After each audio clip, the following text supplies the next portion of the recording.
Welcome to FAU Owl Radio on YouTube for the Florida Atlantic Owls versus the Connecticut Huskies. You're with Morgan Larkins and Maddox Greenberg. This should be an exciting game in paradise, as this matchup is the 300th football game for the Owls program. Then you have UConn, who is trying to get their 9th win of the season, while the Owls are still trying to remain bowl eligible and get their 5th win of the season. If the Huskies win this game, then they'll have back-to-back 9-win seasons for the first time in their FBS history.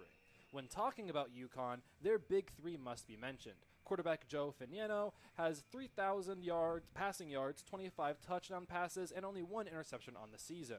Then you have running back Cam Edwards and wide receiver Skylar Bell. For the first time in UConn's FBS history, they have a running back and wide receiver duo exceed 1,000 yards in a season. Edwards has 1,031 rushing yards with 12 touchdowns, but Bell has 93 receptions for over 1,100 receiving yards and 13 touchdowns. Bell leads the nation in both receptions and receiving touchdowns. The Owls are 4-6 and need to win out to remain bowl eligible. If they do have a 6-6 record, it would be the first time FAU makes a bowl game since 2020. 5 years. This season, the Owls have been led by Caden Beltcamp, who has over 2,900 passing yards and 22 touchdowns. Maddox, for FAU to go bowling, they need to win out. And first, they have UConn. What do they need to do to win this game? Well, first off, it all starts with the quarterback, Caden Beltcamp. Yes. Beltcamp has 22 touchdowns this season. However, he also has 14 interceptions. He averages about close to 2 interceptions per game. So Beltcamp has to protect the ball. That's the most important thing. Then, defensively, stop the run. FAU's rushing defense this season, they average about 199.6 yards. That is tied 126 out of 134 teams at the FBS level. So FAU needs to protect the ball with Beltcamp, also needs to stop the run, particularly with UConn having Cam Edwards, who has over 1,000 rushing yards already in this season. And finally, stop the penalties. FAU has about 6.7 penalties every game, going out for about 57.10 yards per game. So FAU keeps shooting themselves in the foot and costing themselves in those games. A lot of these games they have played that they lost to could have been the other way around if they just didn't make those small little mistakes that accumulate over time throughout the rest of the game. So those are 3 big things FAU needs to do to win this game. All right, kickoff is in a few moments. This is Morgan Larkins and Maddox Greenberg on FAU Owl Radio on YouTube, and we'll be back after this short break.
Kickoff is underway here in Paradise. You have Morgan Larkins and Maddox Greenberg here at FAU Owl Radio on YouTube. The Huskies will be receiving the ball in the first half with their white road uniforms, and then you have FAU kicking it off with their red uniforms here at home. Kickoff will be underway right this second. They are setting up right now. Maddox, what are some things that you want to see from the FAU defense this first drive? I think the most important thing, Morgan, is stopping the run. As I mentioned in the intro, FAU give them almost 200 rush yards per game. And with this running back, Cam Edwards, already having over 1,000 rushing yards, FAU has to improve on this to win the game. All right. The kickoff is underway, and UConn is going to let it. It's actually kicked out in the back of the end zone. It's going to be a 25-yard line for this Huskies offense. Joe Finiano is going to come out in a second, and he has been really great this season. He's actually the first quarterback in UConn's FBS history to have 3,000 yards since Dan Orlovsky, who went to the Detroit Lions back in 2004. So he's having a great season for UConn, and let's see what they can do this first drive.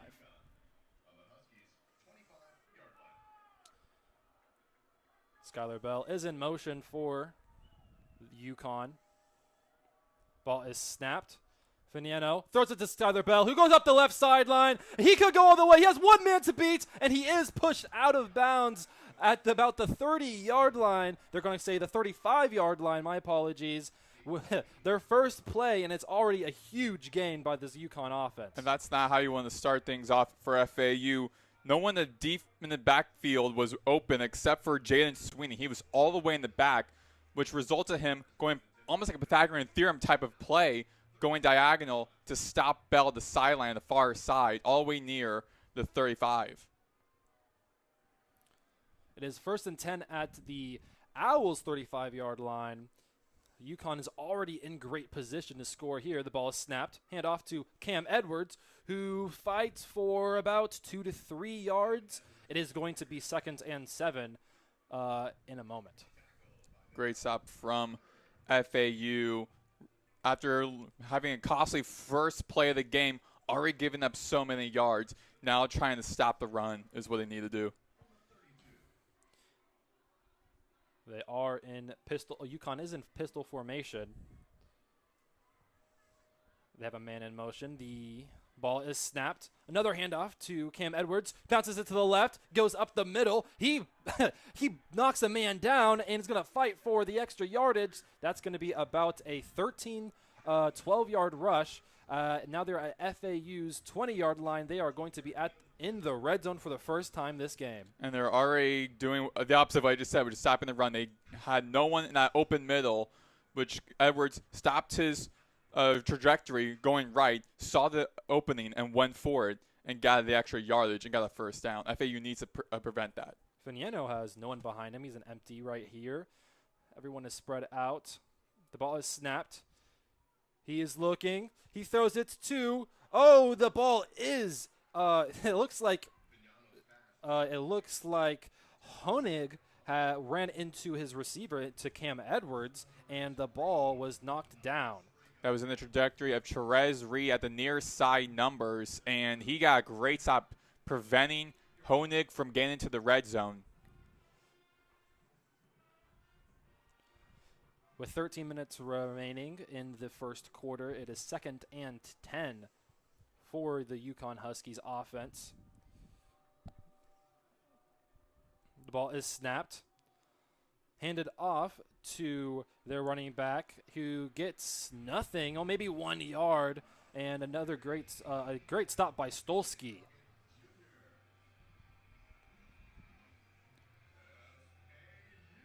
Looks like it might have been Mel Brown, the running back, who got to play the far side numbers.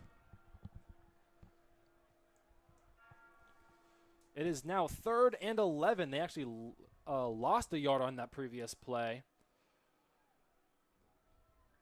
Edwards next to Finiano.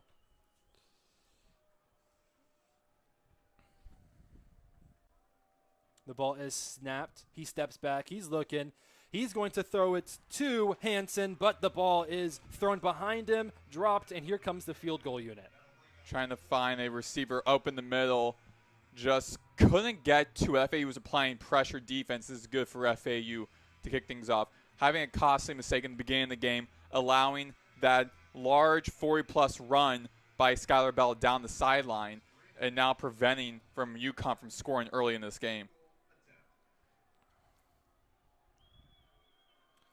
Chris Freeman out there, the kicker for the Huskies. He kicks it, and it is good. 3-0. The Huskies lead early in the first quarter. That is going to be 12 minutes and 8 seconds remaining in the first quarter. This is Morgan Larkins and Maddox Greenberg on FAU Owl Radio on YouTube. We'll be back after this break.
Welcome back to FAU Owl Radio on YouTube. I am Morgan Larkins. With me is Maddox Greenberg. We are here for the kickoff from UConn to FAU. They did just score. It is 3-0 early in the first quarter with 12 minutes remaining. What did you see from UConn that drive that made them so successful? I think the very first play of the game, Yeah. that pass to Skylar Bell down the near side, or down the far side, mind you, to getting that about 40, 50-yard run that almost results in a touchdown on the opening minutes of the game. I think that kind of surprised me. I think UConn kicking things off early. All right. Freeman is going to kick this off to give FAU Owls their first offensive possession. FAU is going to let it go in the back of the end zone for the touchback, and they're going to be at the 25-yard line to start things off. We will see how FAU responds to how UConn started things off with that play to Skylar Bell. So we'll see how Velkamp and this semester, what this offense that averages about 431 yards total per game, how they respond to what UConn just did. FAU is in the empty set formation. Just Velkamp in the backfield. Shields Dutton is in motion. He throws it to Easton Messer, and he's going to fight for extra yards. He's going to get about the first down. 10 yards for Easton Messer, the first pass and catch of the day for FAU. And he fought against Brian Parham, the middle linebacker for UConn. Shields Dutton gets the handoff, goes up the middle, and gets stopped after 2 to 3 yards. It is now going to be 2nd and 7 on FAU Owls' 38-yard line. The ball is snapped. Velkamp steps back. He's throwing it deep, and he finds Jashawn Platt for the first down and more. It's going to be pushed out of bounds at the 46-yard line. 44-yard line. My apologies. And the offensive line gave Velkamp a lot of room to work with. Pocket collapsed a little bit, but Velkamp was very quick with his throw, and the offensive line gave him enough time to throw. Velkamp step back, throws it. It looks like he goes out of bounds. He could have been possibly looking at Assad Wasim there, but it is incomplete. Assad Wasim was competing against the cornerback number 2, Devin Pringle, at the far side, and Assad Wasim just didn't see the ball head his direction. A little bit of miscommunication between Velkamp and Wasim. All right. 11 minutes and 8 seconds. 2nd and 10 for FAU Owls offense in the first quarter. Easton Messer is in motion.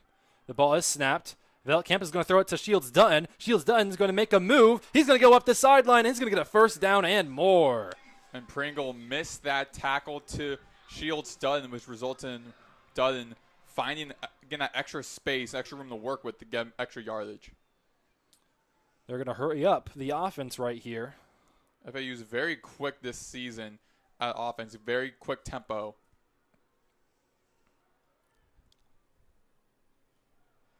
The ball is snapped. Velkamp steps back, but there is a flag on the play, and the play is blown dead. Looks like it's going to be a false start on the Owls offense. That is going to be, I didn't quite catch the name there. I believe it is number 57, Jacavian Nonar, who has had a couple of false start and holding penalties this season for FAU. But he's still a great offensive lineman to have. 6'8", 315. They don't make offensive linemen that. They don't make that many offensive linemen that high in that size. Yeah. The Owls snap the ball. Little toss to Shields Dutton, who's going to go to the right side, and he's going to get about 4 to 5 yards on that play. It's going to be 1st and 11. My apologies. 2nd and 12 on that play. Velkamp snaps the ball. He's looking. He's going to throw it back to Shields Dutton towards the sideline. He's not going to get many yards in that play. It's going to be 3rd and 10. It took 4 UConn players to try to stop Shields Dutton, and Shields Dutton just got right back to the line of scrimmage with that play. So I love the tenacity that Shields Dutton has been having in this game so far as he's now walking off the field for this play. The Owls are now in empty set formation. They're 3rd and long. They need a big play to get a first down. The ball is snapped. They're going to throw it quick to Assad Wasim on the side. He's going to get a couple of blocks, but he's not going to go very far. That's about a 5-yard gain. They're going to be stopped at the 30-yard line. That's going to be 4th and 5. And the Aaron Key, the graduate linebacker who played at Western Kentucky a couple of years ago, one of several players on his UConn team and FAU team that both have those Western Kentucky connections, how to play right there. But now in field goal territory, we'll see what Garrison Smith can do. The Akron transfer in his first season. Garrison Smith is going to be kicking a 49-yard field goal. The snap is kick is up, and it is good. FAU ties the ball game. It is 3-3 in the middle of the first quarter. We are FAU Owl Radio on YouTube, and we'll be back after this short break.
After that drive, FAU now leads tied the game 3-3.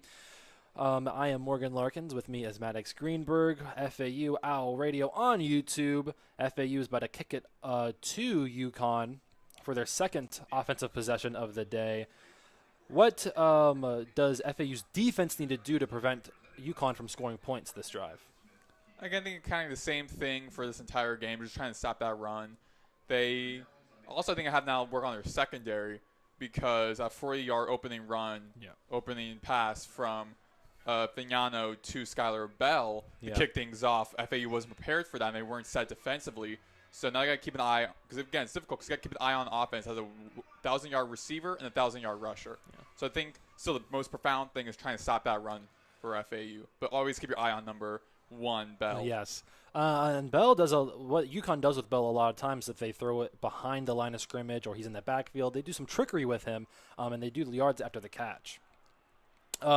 This is going to be a return from UConn, but he's going to be tackled at the 23-yard line. And they're going to start 1st and 10 at the 23-yard line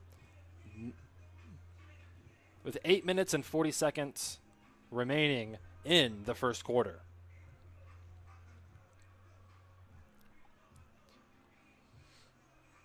UConn coming out on the field. They had a pretty successful first drive. Of course, you want a touchdown every single drive, but they did score some points, 3 points to be exact. And now they are here again trying to have some success once more. Vignano is in no running backs. Oh, they throw it quick to Skylar Bell behind the line of scrimmage. He's going to run, get some yards. He's going to miss some tackles, and he's going to go. And that's about a 30-yard gain from Skylar Bell. And again, the FAU secondary just was not set for that. Oh. They gave him a lot of room to go, plus that open screen from a couple of the UConn players, a couple of the linebackers, and some of the guards, giving Bell a lot of room to work with. Skylar Bell's having a very successful season. He's first in the nation in touchdown receptions and in receptions. Let's see what he can do more in this game. They're going to hand the ball off to the running back, and they're going to get only 2 yards on the play. And the back judge throws the flag down at the FAU's UConn's 45-yard line. And the flag is going to be on FAU. And it's going to be a face mask on Najon Barber, the redshirt senior for FAU. And already now a couple penalties in and setting up UConn for nice field position. First, instead of working at their own 45-yard line, they're now working at FAU's 41-yard line. So they're giving UConn extra 15 yards to work with. UConn in great field position after those last couple of plays. Skylar Bell is in motion. The ball is snapped. Throws it to Skylar Bell, who, it looks like there's some miscommunication. Skylar Bell did not see that ball until the very last second, and it goes over his head. But the offensive line for UConn, they just did not see Kamari Johnson, who was just running uncovered right to Vignano, pressuring him to throw the Bell, causing that incompletion. Very close to Bell, granted, but the speed that Johnson had really forced Vignano to just throw the ball and get rid of the ball. All right, it is now 2nd and 10 for this UConn offense. The ball is snapped. They fake the hand off to Edwards, and they find Skylar Bell on the slant. He's going to get the first down and more. That's about a 15-yard reception for Skylar Bell. He's getting things going early for UConn. And FAU, during preparations for this game, know who number 1 is, and having that play, having 3 defensive players all in red, getting on top of Skylar Bell, because they know what Bell has to offer for this. But as we're now dealing with the injury here on the field, at the far side numbers, it is a UConn player. I can't see who it is. We're going back to that play, that slam route to Bell. 3 different FAU players were on him. They know what Bell has with this game. And Skylar Bell already 3 receptions, 76 yards, we are not even we're just past the halfway point in the first quarter, and Bell already has almost 100 receiving yards. So FAU really has to step their game up because it's a lot to ask for, somewhat in the defense. Like, okay, you gotta make sure you keep an eye on the 1,000-yard rushing running back, but also keep your eye on the 1,000-yard receiving wide receiver in Skylar Bell. So FAU has a lot of work with keeping in mind who's doing what. But on top of that, having Mel Brown, the running back for UConn, having a couple of plays, passing the ball in the direction of Honig, having multiple different players on his offense you're passing the ball to, FAU has to be alert and aloof. The injured Husky was Skylar Bell. Looked like he got hit really hard in his knees by Demarius McGee, and he will step out for a few plays, although we'll see if he's going to come back in the game. Finiano in this offense, they snap the ball, they quickly throw it. Oh, the pass is dropped by the UConn Huskies. That was Terrence Smith with the drop. And a late hit by, I would have to say, either Stolsky or probably Deshaun Batiste. One of those two just got a late hit on Lewis, who dropped the ball.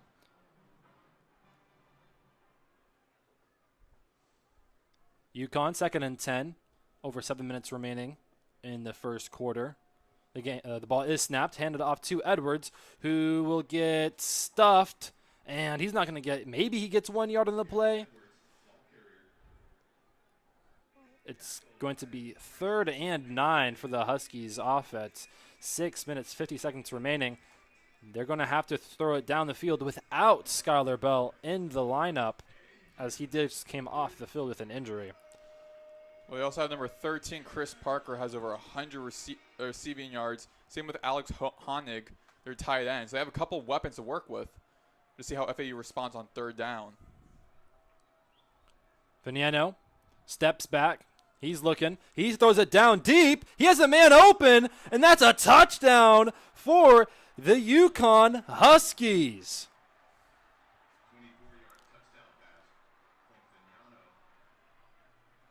That is a 24-yard touchdown pass. That was to John Neither, just at the near side, open, almost uncovered. Had a defender in the region. They had a defender in the region guarding Neither, but just Neither won that race and got open catch in the back right corner. By the time the cornerback got to Neither, he jumped up. He was already in the air. The defender couldn't make a play on the ball, and that was a nice catch by Neither. With the extra point, it is now 10-3. UConn leads. This has been FAU Owl Radio on YouTube, and we'll be back after this break.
Welcome back to FAU Owl Radio on YouTube. It's a beautiful day in paradise in Boca Raton, Florida, as UConn's about to kick it off back to FAU for their second offensive drive of the day. UConn just scored the first touchdown of the day, a nice 24-yard touchdown pass to John Nider, and let's see if FAU can answer right back.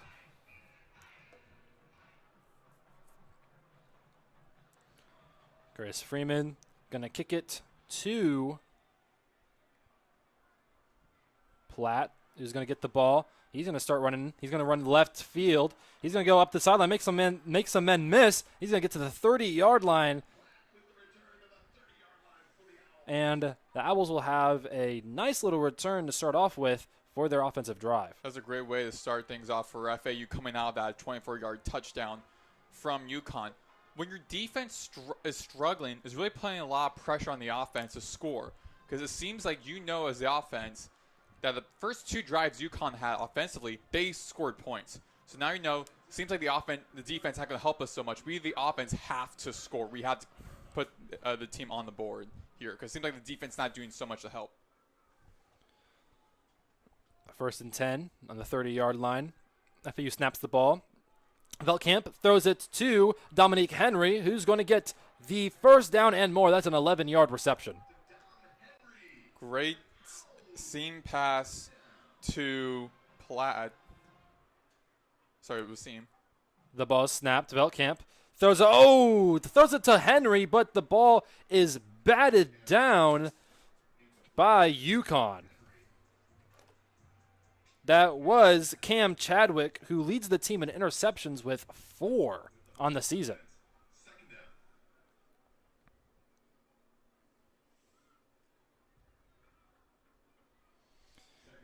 It is 2nd and 10 on the Owls' 43-yard line. Easton Messer is in motion. The ball is snapped. Veltkamp hands the ball off to Shields Dutton, who's going to break a tackle, but won't get much more after that tackle. After that missed tackle, it's going to be a 4 or 5-yard gain on the play. That was Jamari Sands, my apologies, on the previous play. The ball is snapped, thrown it quickly to Dominique Henry, who's going to get the first down. It's a 5-yard reception.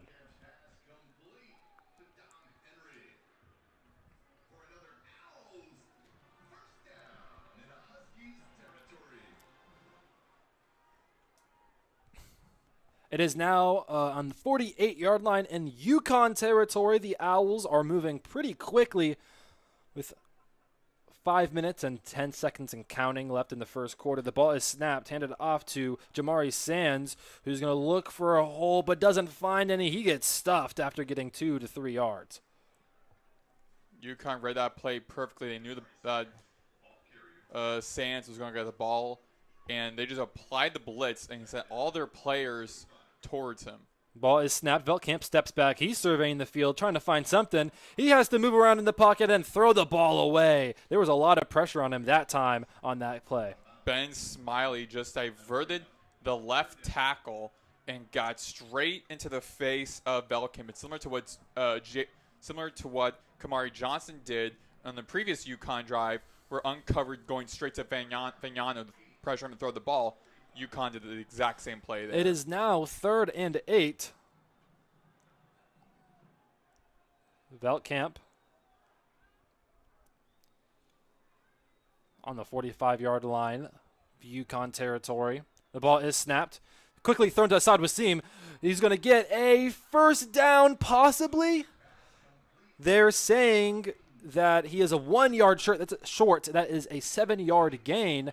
But FAU's Owls offense is still up there. They are they're in the FBS. They are the team that goes for it the most in the nation. And Veltkamp, I go very quick on that previous play. 7 rushers at the line. Again, applying that pressure to Veltkamp, forcing him to make that quick pass. Veltkamp quickly throws the ball to Assad Wasim, who catches it, but he's going to get stuffed before getting back, before getting to the first down marker. It is now a turnover on downs. UConn will get the ball back. And FAU will be forced to punt. I do believe they're really outside, pretty far away in the field goal territory for Garrison Smith. But Leo Mollett the third from Brenton, Tennessee, that redshirt junior safety, just got straight to Wasim. Again, same pass that Velkamp threw to Wasim previously, back-to-back plays, and Mollett just read that perfectly and got straight to Wasim. All right, the UConn offense is back out there on the field. It is 1st and 10. Finiano hands the ball off to Mel Brown, who's going to get only about 2 to 3 yards. My apologies, he got 4 yards on the play. Mel Brown's getting a few snaps on this play, and Skylar Bell is back out onto the field. He had a pretty scary injury. It looked like he was slow to get off the field, but now he is back. And UConn cannot afford to lose Bell in this game. yes. UConn, empty formation. Mel Brown does go into motion. He quickly throws the ball to his right side, and he's going down the sideline. That's going to be another UConn touchdown. That is Shamar Porter with the play. And again, that FAU defense just could not read that play. There was just a UConn receiver winning that race against the FAU defense, going all the way down the field for 56 yards. Shamar Porter broke one tackle, and then nobody else could catch him down the right sideline. Pending the extra point, the Connecticut Huskies are now going to be up by more than 2 scores, or by 2 scores. Chris Freeman is going to kick the extra point, and it is good. It's going to be 17-3. UConn up. After this break, we will be back. This has been FAU Owl Radio on YouTube. We'll see you in a few moments.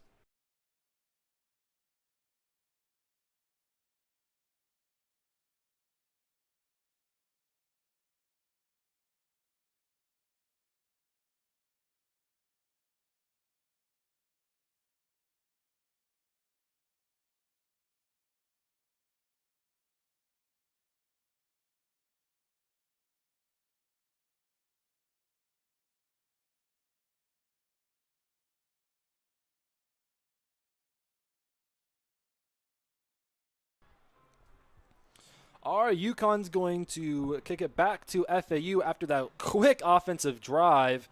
The Owls drove down the field to about the 35-yard line, but could not get the first down on 4th and 1. So it was a turnover on downs, and then Finiano quickly throws the ball to Porter, who runs down the sideline for a touchdown. It is 17-3. FAU needs to answer back and keep this close. But the kickoff does go to the back of the end zone, and FAU will get the ball on their own 25-yard line. FAU really has to respond in this game. FAU, they know what's at stake in this game. They know, but I just don't feel like right now in this first quarter there's much fight in them. I mean, granted, when UConn lost their top receiver, FAU didn't have a good job responding to that. The offense has been doing a lot this season, being aggressive, but defensively they're just not doing their part. UConn is a highly FAU snaps the ball. He throws it to Dominique Henry, who's going to get the first down and more. That is Dominique Henry with about 15-yard gain. The Owls offense needs to keep up with the UConn offense, as UConn has been really productive this season. Veltkamp throws the ball to Easton Messer on the drag route, and that's going to only be about 2 yards gained by the Owls offense. It is going to be 2nd and 8 on the Owls' 42-yard line. There is an injury, though, to UConn that is going to be, I believe that's Leo Mollett, the third. But back to what I was saying a little bit earlier about just the fight. I mean, FAU, this first couple of plays in this drive, big plays. FAU doing a good job doing their part offensively. Defensively has been a struggle throughout this entire season. And looking at this so far in this game, UConn's last 2 scoring drives were a touchdown for 7 plays for 77 yards. That was 2 minutes and 20 seconds long. And then the previous play that got them up now to 14 points, 2 plays for 60 yards, less than a minute. Yeah. So the defense really has to step things up, because I mention this all the time, where what makes championship team is every single unit complements one another. And it looks like offense and defense are separate. Ball snapped. Veldkamp hands the ball off to Shields Dutton, who finds the hole on the left side. He's going to go up about 8 yards. Oh, my apologies. That's about 6 yards. That's going to be 3rd and short. And they are knocking on the first down and UConn territory. The ball is snapped quickly. The ball is thrown. Easton Messer catches it and is going to get the first down, but there is a flag on the play.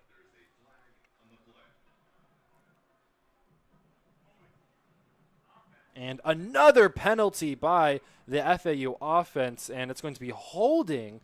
That's going to put back FAU a few yards, about 10 yards, in fact. That's going to be 3rd and long. Their 3rd penalty for 30 yards. UConn has not committed any penalties yet. And you can see no penalties that UConn has committed, and they're up 14. FAU has been doing this repeatedly every single game this season, where they're just struggling defensively and they're just shooting themselves in the foot. Messer in motion, and the ball is snapped. Veldkamp steps back. He's looking. There's some pressure. He tries to run out of it. He rolls to his right side, and he's going to throw it deep. He's going to get – the ball is intercepted! Intercepted by UConn. That is going to be McLean. Malachi McLean. McLean, my apologies. Yeah, Malichi McLean. I didn't like the reading of that play. I felt like there was enough real estate for Veldkamp to work with at the far side, granted being pressured by the defensive end, but still, this is one thing that I think all football fans, particularly football players and quarterbacks, know, which is you never throw the ball across the field when you're running in one direction. You don't throw across the field while you're scrambling, because stuff like that happens where Malichi McLean just catches that interception right there because you're not reading the distance that well to your receiver. Costly mistake made by Veldkamp. UConn is in great position here. It's going to be on their own 45-yard line. The ball is headed off to Cam Edwards, who makes a man miss. He's going to go up the left field, and he's going to get to about the 32-yard line in Owls territory. A great run by Cam Edwards. And Lawrence Johnson, the sophomore corner from Miami, Florida, was the one who got to that play. And if he didn't, then it would have been all gas, no brakes for Edwards, and he would have gone back into the end zone. FAU just not doing a great job, again, defensively trying to stop the run, trying to stop anything that UConn is doing. Ball snapped. Fakes the handoff to Edwards. He's looking down the field. He's going to find his tight end on the left side. He's going to run into the end zone. Another touchdown by the UConn Huskies. And now Honig joins the fray and joins Neither and Porter for receiving touchdowns. And again, just the defense just couldn't read the play. No one was there stopping Honig, and he just opened territory, a lot of real estate to work with, and he just basically waltzed his way into the end zone. Freeman's off for the extra point, and inferring that he makes it. It's going to be 24-3, and so it is. 24-3. UConn is up by 21 points. This is going to be This is going to be Morgan Larkins and Maddox Greenberg on FAU Owl Radio. We'll see you after the break.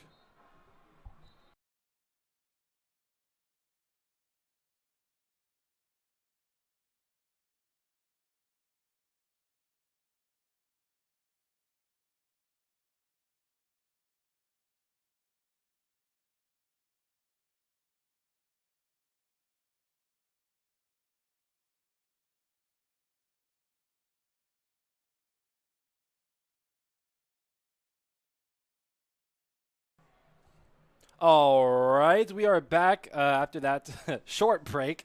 It's 1 minute and 21 seconds left in the first quarter.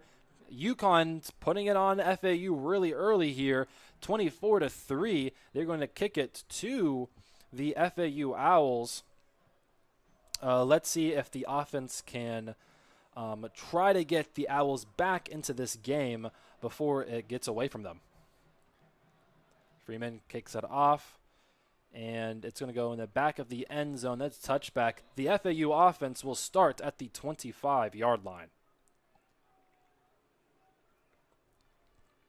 Defense really isn't helping FAU's offense because, again, for UConn, a lot of very short drives. The longest UConn's drive had was the opening drive, 2 minutes, 52 seconds long. FAU's longest was their opening drive, 3 minutes, 21 seconds long. UConn averages about 1 minute and 41 seconds per drive. FAU's offense, about 2 minutes and 13 seconds per drive. So the defense, not being on the field that long, really tiring out your offense. The Owls snap the ball. They hand it off to Shields Dutton, and he immediately gets stuffed. That's going to be a 2-yard loss on the play. That was Jamari Sands on the run. My apologies there. But Veilkamp adds another interception to the season. That's 15. He leads the nation in interceptions, and even as head coach Zach Kitley has mentioned that without a lot of those turnovers, they would be a better football team, a better record overall on the season. And Trent Jones Jr., the defensive lineman, got to Dutton or Sands. Veilkamp throws it down the field to, I believe that is Jashawn Platt for the first down. That was a nice little catch by Jashawn Platt with contested coverage. It's going to be 1st and 10 for FAU with 30 seconds and counting in the first quarter. Ball is snapped. Ball is handed off, and he's going to immediately get stuffed after gaining a yard. That is Jamari Sands on the play. With about 17 seconds left, FAU offense looking to go for one more quick drive. Veilkamp snaps the ball. He's looking downfield, but then checks it down to his running back, and he's going to get about 4 to 5 yards on the play and goes out of bounds with 2 seconds left in the first quarter. That is Jamari Sands on the reception.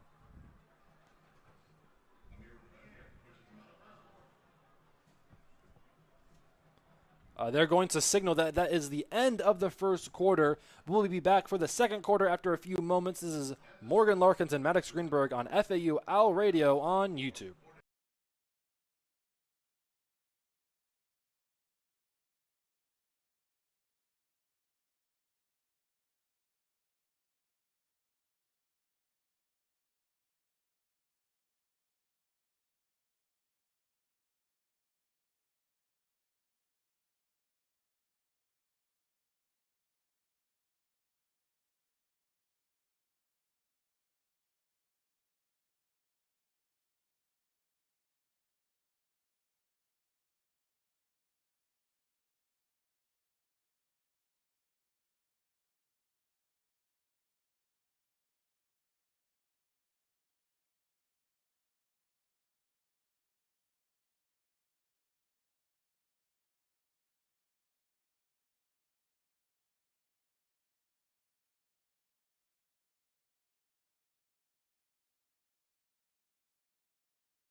Welcome back to the FAU versus UConn matchup with FAU Owl Radio on YouTube. In the first quarter, the UConn Huskies took control. It's 24-3.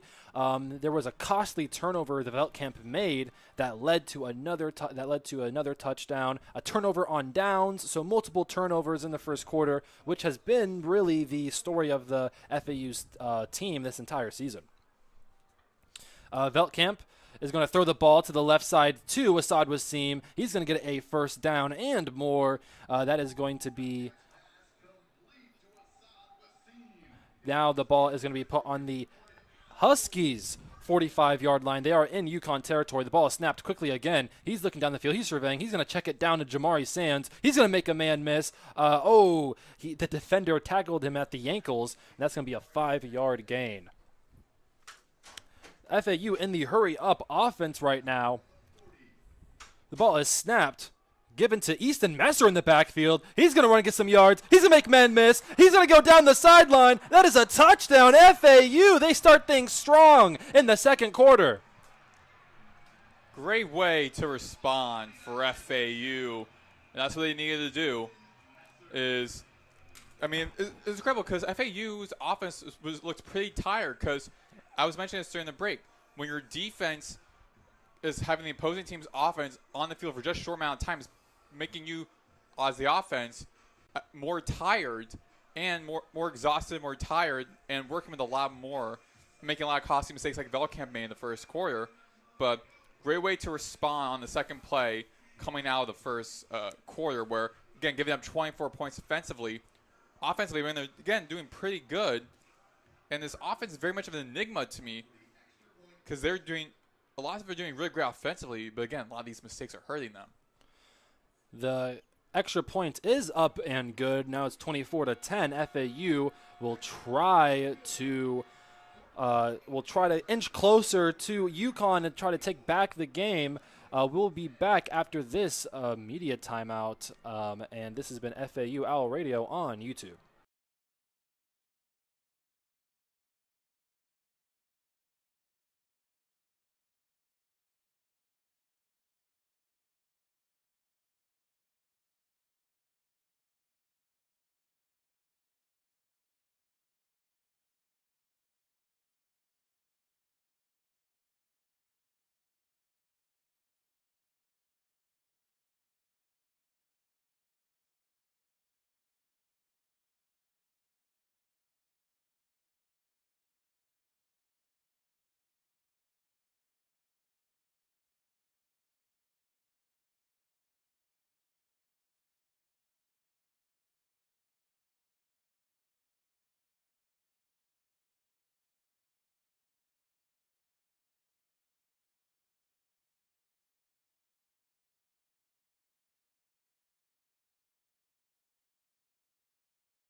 Welcome back to FAU Owl Radio on YouTube. I am Morgan Larkins with Maddox Greenberg. And looking back to that touchdown by FAU, Easton Messer had a 39 rushing touchdown. He got pitched it to the right side. There was a big gaping hole for Easton Messer to go through. And with a block from Jamari Sands, it was free grass for Easton Messer. And a great way for FAU to respond out of the first quarter where really struggled on both sides of the field, particularly defensively. But offensively, they show a lot of bright spots, but then going back to Veldkamp, that scrambling cross-field throw that went to an interception, which you don't do as a quarterback. Yeah. A lot of these mistakes FAU's been making on the penalties, everything that I said in the intro, for them not to do, they've been doing. So great to see how FAU out of the gates in the second quarter, how they responded following what happened in the first. All right, FAU is going to kick it to UConn for this next drive. It's going to go back. It's going to be a touchback for UConn. They're going to start at the 25-yard line. Let's see if FAU's defense can provide a stop this drive.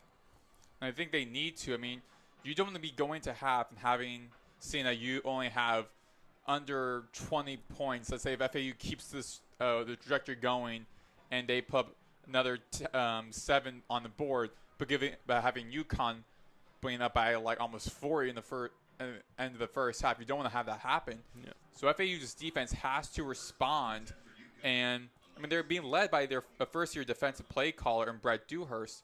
Granted, but the defense has to be strong on this. Fignano steps back, and he's going to find Hansen for the 8-yard gain. It's going to be a 9-yard gain, my apologies. It's going to be 2nd and 1 for this Huskies offense.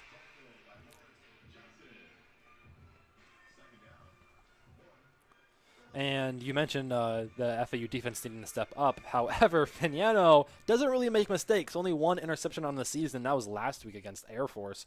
Fignano is now under center for this FAU offense. Bell in motion. Needs to stop the ball and give it to Bell in the motion. He's going to go, and he's going to get the first down after a 1 to 2 yard gain on the play. Get back to Hussein Fignano, tied 3rd in the nation in passing touchdowns with 25. Only has 1 interception compared to entering this game with Veldkamp having 22 touchdowns and 14 interceptions. Comparing that that ratio and touchdown ratio for interception ratio for both quarterbacks, obviously Fignano wins that battle, but of course then Veldkamp wins the battle when it comes to completions per game, which he leads the nation and is also top 10 in a lot of categories, particularly passing yards and passing yards per game. The ball is snapped, but there is a flag on the play. It's going to be on the Huskies. And when you think about it, I mean, after that McLean interception, it's actually 15 interceptions on the season for Veldkamp, which, with simple math, that's 15 times the interceptions that Fignano does have. That's going to be a 10-yard penalty. My apologies. It's going to be a 5-yard penalty for the UConn offense. It's going to be 1st and 15.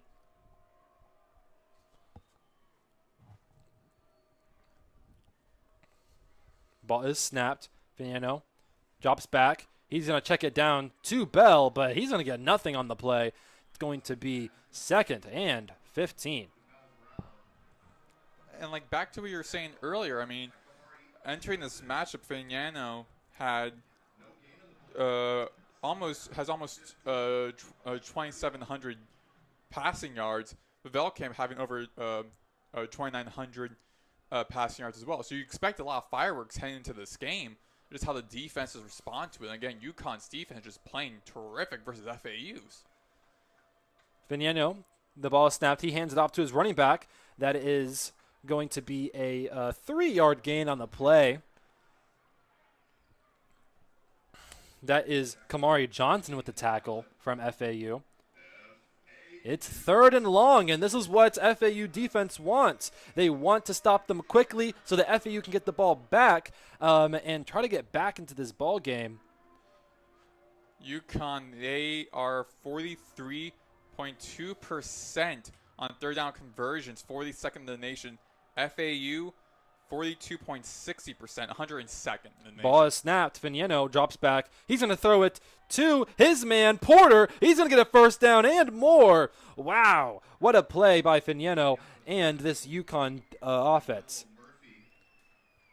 Looks like actually was intended to redshirt senior wide receiver Raymello Murphy from Fremont, California. Transfer in his first year from Arizona. One of a lot of players on this team that are transfers. I mean, looking at the landscape of college football and college sports in general, both teams met each other last year and this year almost entirely completely two different teams. So how many guys are coming in? My apologies. That was Murphy, not Porter. Fignetto had the ball, and when he was going to throw it, it slipped out of his hands. And now that's going to be a huge, huge sack by this FAU defense. And Damon Allen, the defensive back for FAU, capitalized on that. Fignetto went all the way back, and then Allen just got him with a sack and just looked over to his sideline and just celebrated, pointing to them, just excited for what he did. And that's a bright spot that FAU needs to capitalize now on defensively. It's not your defense got to win right there. When Fignetto was rolling to his right, he was going to throw the ball, and it slipped out of his hands and rolled 20 yards back. It is now going to be 3rd and 30 on the play, and Fignetto just threw the ball to his running back, but he was stopped after only about 5 yards. Now that's going to be it's going to be 3rd and very long on the play. Let's see what UConn can do here to get even close to the first down marker. Well, they have an empty backfield, so you know their intention is to throw the ball. Ball is snapped. They are going to hand it off to Cameron Edwards, who's going to break a tackle and get some yardage on the right side of the field, but it's not going to be enough. It's about to be only about 8 yards maybe, and that's going to be 4th down for UConn. Costly mistake by Fignetto. It's going to lead to a punt by UConn. It is 4th and 17. The punter is Connor Stutz.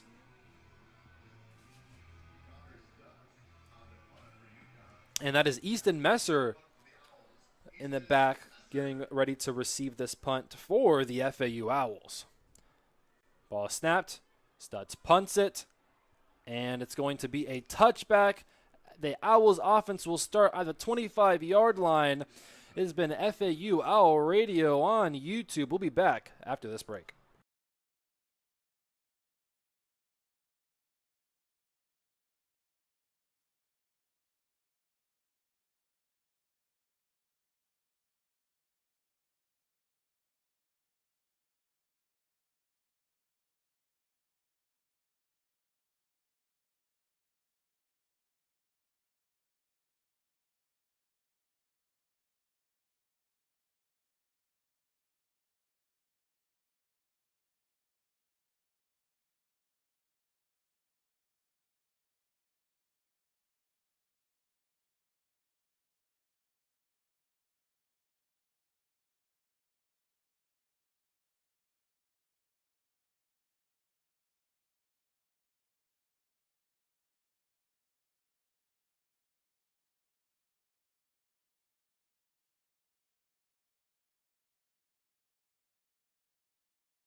And we are back in paradise, FAU Owl Radio on YouTube with Morgan Larkins and Maddox Greenberg. The FAU offense will try to score once again after a very impressive 39-yard rushing touchdown from Easton Messer. Their defense was able to stop the UConn Huskies and now have a chance to inch closer to UConn. The Owls will snap the ball. They'll fake the handoff. They'll throw it to Deshaun Platt down the right sideline. It's going to be a first down and more, about a 18-yard gain or set reception from Deshaun Platt. Messer and Platt were both running the out routes, and Messer was closer to Veldkamp, so a lot of the defenders were looking towards Messer because they know that's Veldkamp's favorite target. Didn't see Platt further past Messer, so Veldkamp capitalized on that play. Great job reading that play. Ball is snapped. The ball is handed off to Jamari Sands. He's going to the left sideline, and he's going to get hit pretty hard. He's going to try to bounce off of it, but he'll eventually go down at the 45-yard line after a 7-yard gain. My apologies. Oh, but there's a flag on the play. Another holding by FAU's offense. It's going to be fourth and... it's going to be, my apologies, not fourth and long. It's going to be first and 20 after that play, after that penalty. Again, penalties, shooting themselves in the foot. 4 penalties now for 40 yards. Those are 40 yards that could have been useful because, as the saying goes, football is a game of inches. So give them 40 yards, not good. Ball is snapped. He's going to throw it quickly to Easton Messer. He's only going to get about 4 to 5 yards on that reception. Easton Messer is getting used a lot now in the second quarter. He had that 39 rushing touchdown in the last offensive drive by the Owls. Now getting some quick 5 and outs, and it's going to be 2nd and 16 for the Owls offense. 7 minutes and 12 seconds counting for the first half.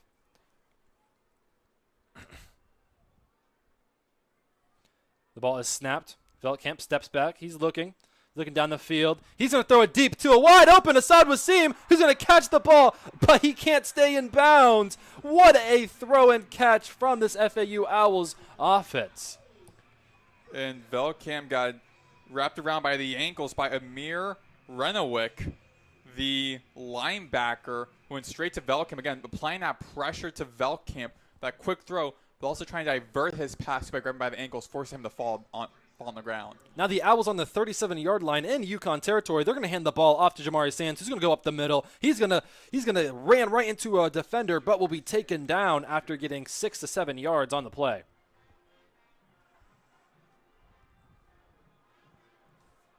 The Owls run to hurry up. Caden Veldkamp snaps the ball. They step back, and he's going to throw the ball quickly to Dominique Henry, who's going to fight for some extra yards, about 2 to 3 yards on that play.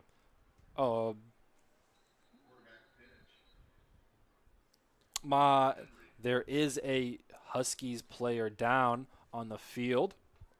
Looks like it is Ben Smiley III, the redshirt senior defensive end from Norfolk, Virginia. The Virginia transfer.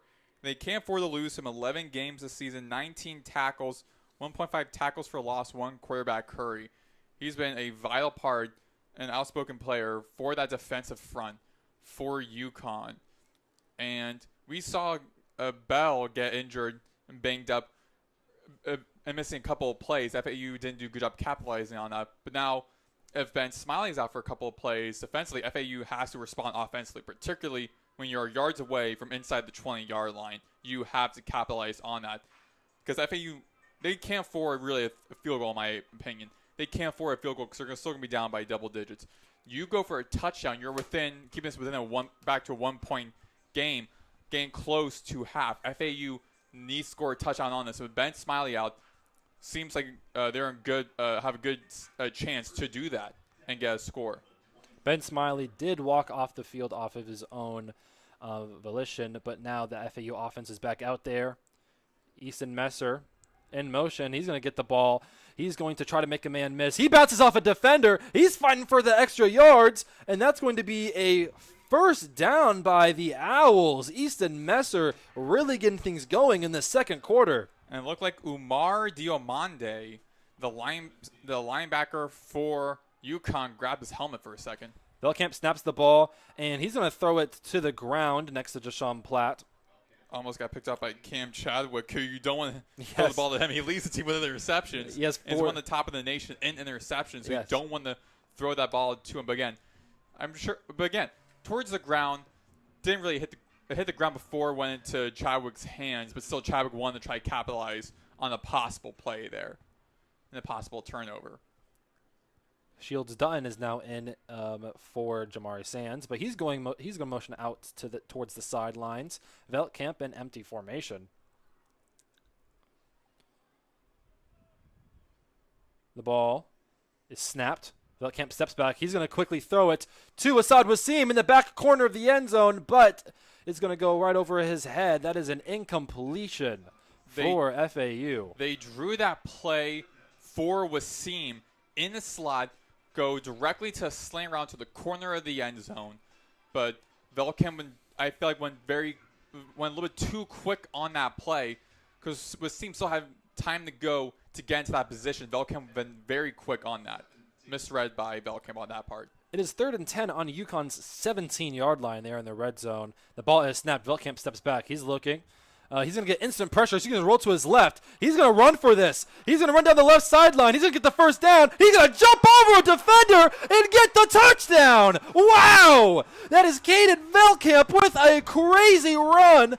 Now Florida Atlantic is going to be in one possession away from the UConn Huskies.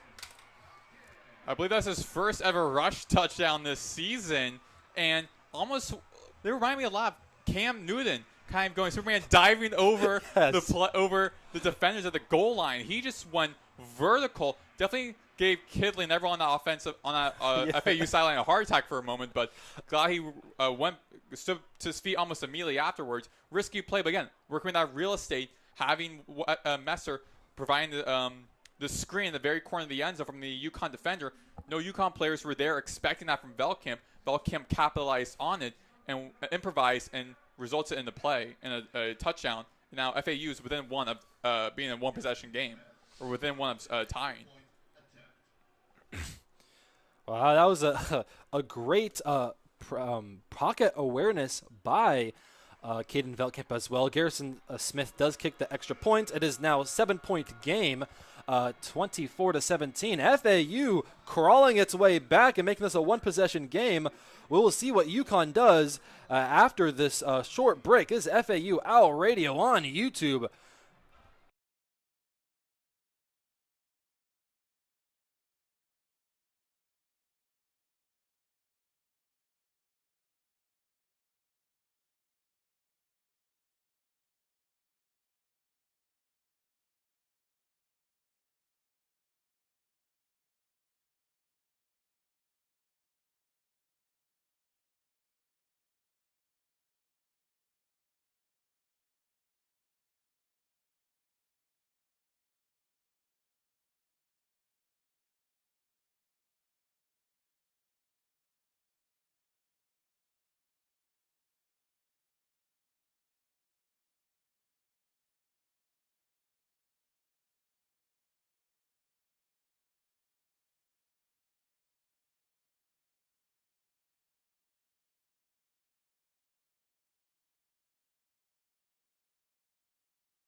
We are back, and FAU, you can feel a momentum shift after that last touchdown. It is a one-possession game, 24-17. I am Morgan Larkins with Maddox Greenberg on FAU Owl Radio on YouTube. And we're going to see the Owls kick it to UConn. Let's see if the FAU Owls defense can stop UConn like they did last drive. Maddox, what did you see from the last touchdown drive? From the last touchdown drive, I mean, definitely like a Cam Newton-esque play from Velkamp that wasn't expected, nor was UConn, nor was even FAU sideline, but great improvisation from Velkamp to get Owls back on the board and within keeping us with a one-score game. The Owls kick this, and it's going to be Mel Brown returning the kick. He's going to go up the middle, and then he's going to go, he almost bounced to the left. And if there wasn't a defender there, he was going to have a clear path to the touchdown, but he was stopped about around the 25-yard line. And the UConn Huskies offense will try to make something happen after the Owls score. And again, both sides of the ball have to complement each other for FAU.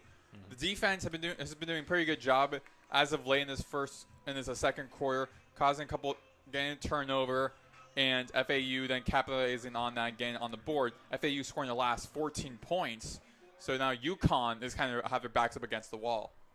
Yeah, you can feel the momentum shift. Let's see, the Huskies try to change that, try to stop the momentum. They hand the ball off, and he's going to fight for some yards down the left field, and that's going to be about a 4 to 5 yard gain on the play. That was Victor Ross for the Huskies. And the Huskies haven't scored in the second quarter yet. They had a very successful first quarter, but now it's FAU in the second quarter after that 5 yard gain. Let's see what the Huskies can do on 2nd and 5. 4 minutes and 36 seconds remaining in the second half. Vignano throws the ball to his tight end, and that is going to be a first down and more. It was open in the middle of the field. My apologies. That was actually Nader, the wide receiver for the Huskies. And they are already moving the ball quickly down the field. Is first down and 10 from the 44-yard line. They're going to try and enter quickly to destroy this momentum that FAU has garnered. That was a 14-yard reception by John Nader. The ball is snapped, pitched to Mel Brown. Oh, my apologies, Cam Edwards, who's going to go to the left sideline, break a tackle, go down, and get the first down. He will go out of bounds right after getting the first down. It is going to be 1st and 10, 3 minutes and 42 seconds remaining. And there's an FAU defender right there who would have stopped him early, but Edwards just danced around, maneuvered his way to get past that defender and gain that extra yardage. So costly mistake made by the FAU defense, because I don't think the defender calculated that play precisely. Now the Huskies are on the 45-yard line in Owls territory. They are just a first down away. And there is some confusion on the field. It looks like it's going to be a penalty on. Well, let's see what the refs are talking right now on the FAU logo to decide who the penalty's on.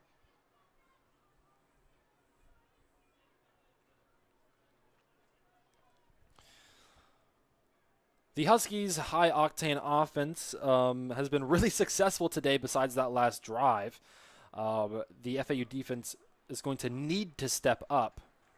And once again, the Huskies' offense is making another mistake here. It's a penalty on them.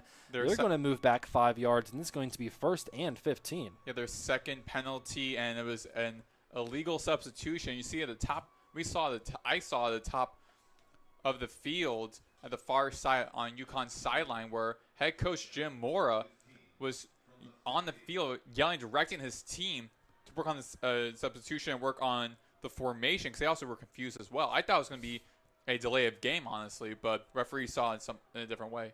Ball is snapped. Vignano looking down the field. He's going to throw it. He's going to find an open Hogan. Oh, my apologies, Hansen. And that's going to be a first down. A 15-yard reception on that play. Oh, but there is another flag on the play.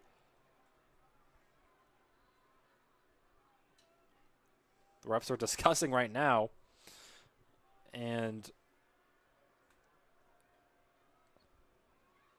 they are going.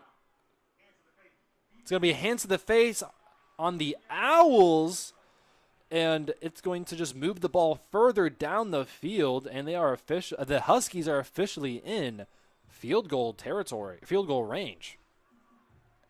This is not what the defense needed to do for FAU, because you're shooting yourselves in the foot, but also both sides are just not complimenting each other enough. FAU scoring the last 14 points on a great run. The defense just had to make that stop to UConn for the offense to be back on the field and try to get some more points on the board and keep the game closer, tie things up leading into half.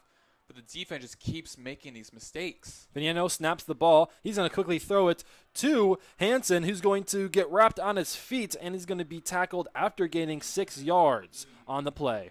My apologies, 7 yards on the play. Therese Reed was the one with the tackle. And they are in red zone territory, and they are very close, knocking on heaven's door for another touchdown. Viniano all by himself in the backfield. A very interesting offensive line formation. The ball is snapped. There is instant pressure. He's going to try to find something, but he is sacked by Josh Roberts.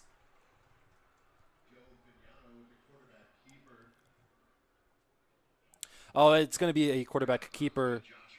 So it's not going to be a sack, but it's going to be a tackle for loss instead. But now it's going to be third and 8 on the play. That was a 5-yard loss. A great tackle by Josh Roberts. Oh, and we are going to have a 2-minute timeout on the play. We'll be back after this break. It's been Morgan Larkins and Maddox Greenberg on FAU Owl Radio on YouTube.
Welcome back to FAU Radio on YouTube with Morgan Larkins and Maddox Greenberg. The UConn Huskies are in prime position to score once again. It is 3rd and 8. They are in Owls territory on the 18-yard line in the red zone. And they're going to have another shot to score points here, whether it be a touchdown or whether it be a field goal. But for the FAU defense, they're hoping they can get a stop here. Finiano snaps the ball. He steps back. And he's going to break 2 tackles. He's going to run, and he's going to get tackled. Is he going to get the first down? It's a quarterback keeper. I believe he got 7 yards on the play. 4th and 1. But he got tripped up by Damon Allen again, making another great defensive play against Vignano. But again, there's like a risk you do when you try to go for a blitz against a quarterback in the red zone, where you have a mobile quarterback like Vignano, where he could just try to break those tackles like he just did. He almost had a large room to work with a lot of real estate, where he almost got that first down, depending on the replay review. But I believe not replay review, but just from that, like, you have to. It's a very risky thing to do. Because you're trying to do is stop the quarterback. Yeah. But when you're applying all that blitz, all that pressure, he can just go break those tackles, and no one else is guarding him. The Huskies' offense is going to stay on the field for this 4th and 1. They are in I formation. Vignano under center. Going to snap the ball. He's going to give it to Cam Edwards, who's going to get stopped at the line of scrimmage, but they're going to push him, and he's going to get the first down. The offensive line helped push Cam Edwards past the first down marker, and it's going to be 1st and goal.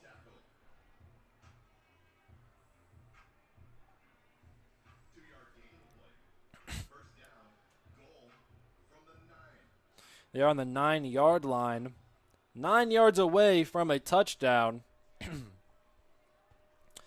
And the ball is snapped. Finiano looking to his right side. He's going to throw it. He's going to find his man, Cam Edwards, and he's going to get tackled by Therese Reed.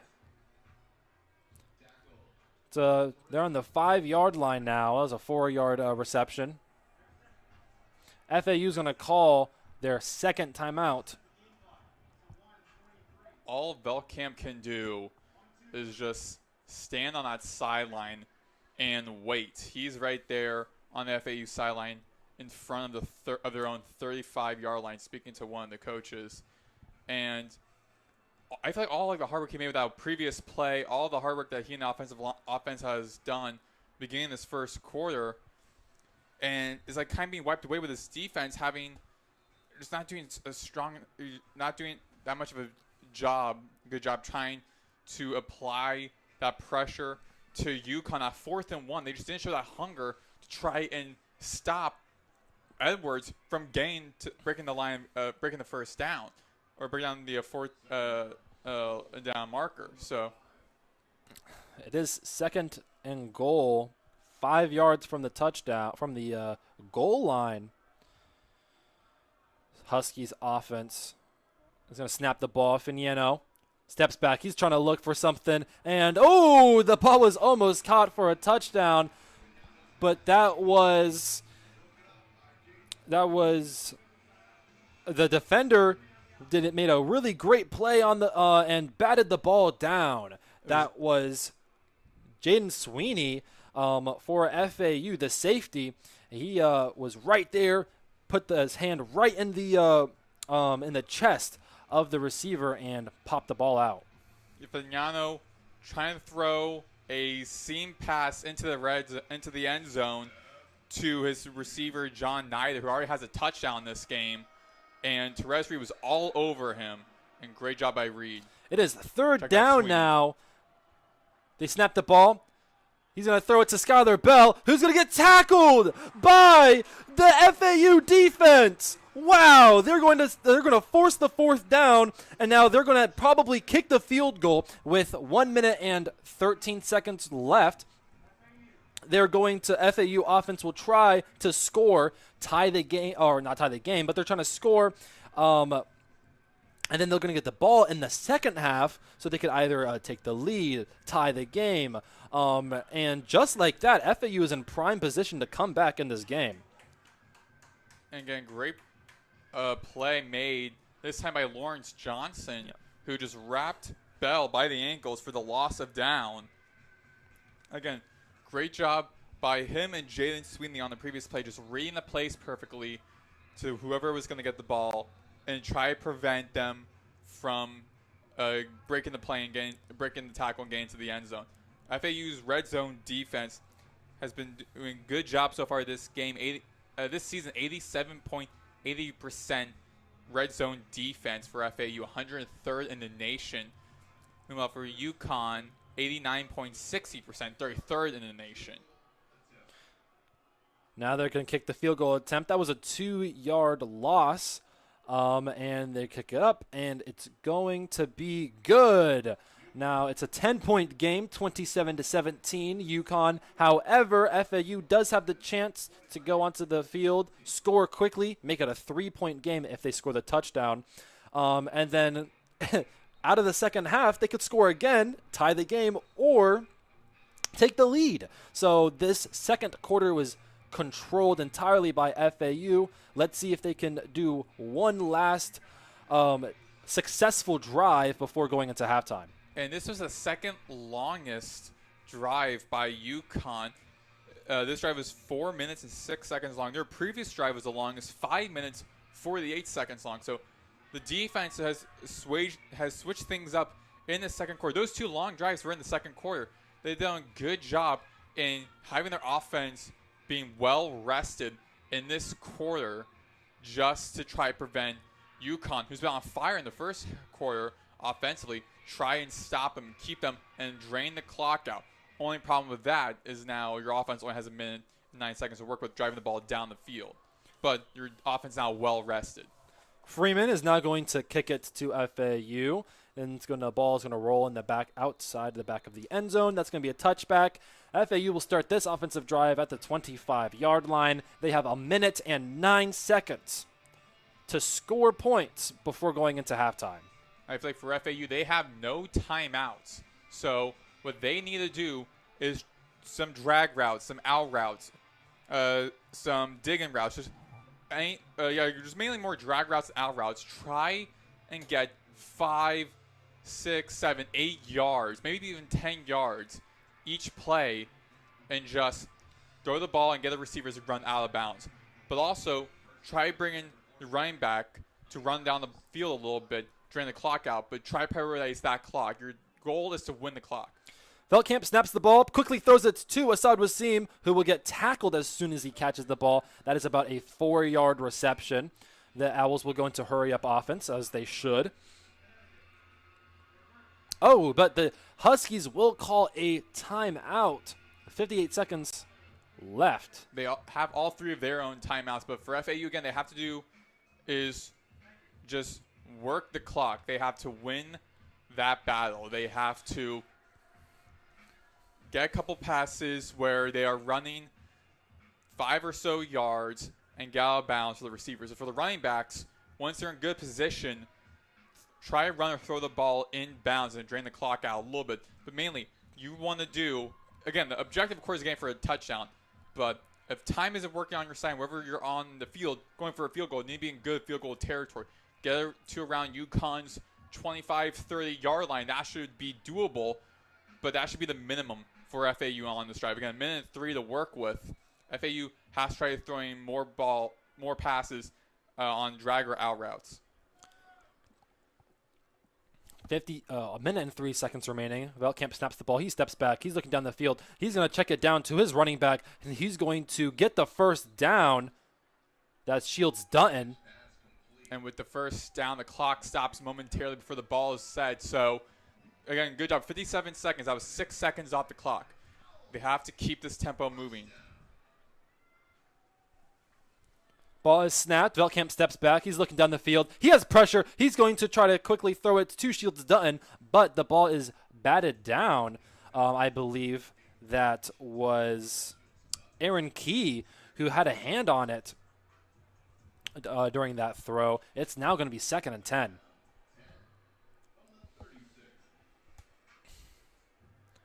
Jamari Sands is now in the game for Shields Dunn, who's going to rest after those last couple of plays.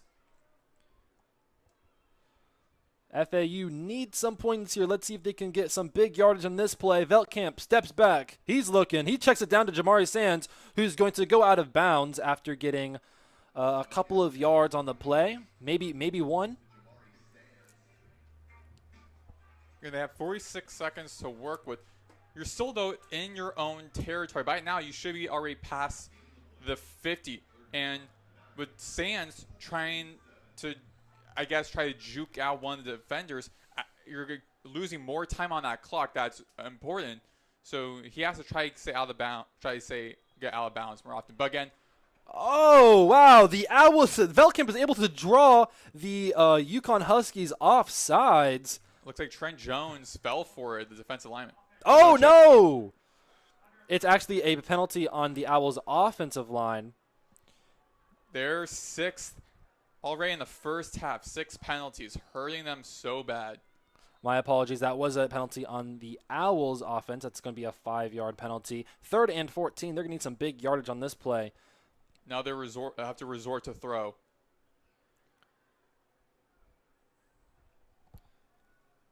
The 10-point game, and you'd like a big play here for FAU. The ball is snapped. They hand the ball off to Shields Dunn. Oh, Jamari Sands, my apologies. Who's going to try to break some tackle, make some magic happen. He's going to get a nice 10-yard gain. It's going to be 4th and 4. Now you're thinking, are you going to go for it? No, they will not. Oh, there's going to be a timeout called by UConn. Now you're thinking, you are in your own territory.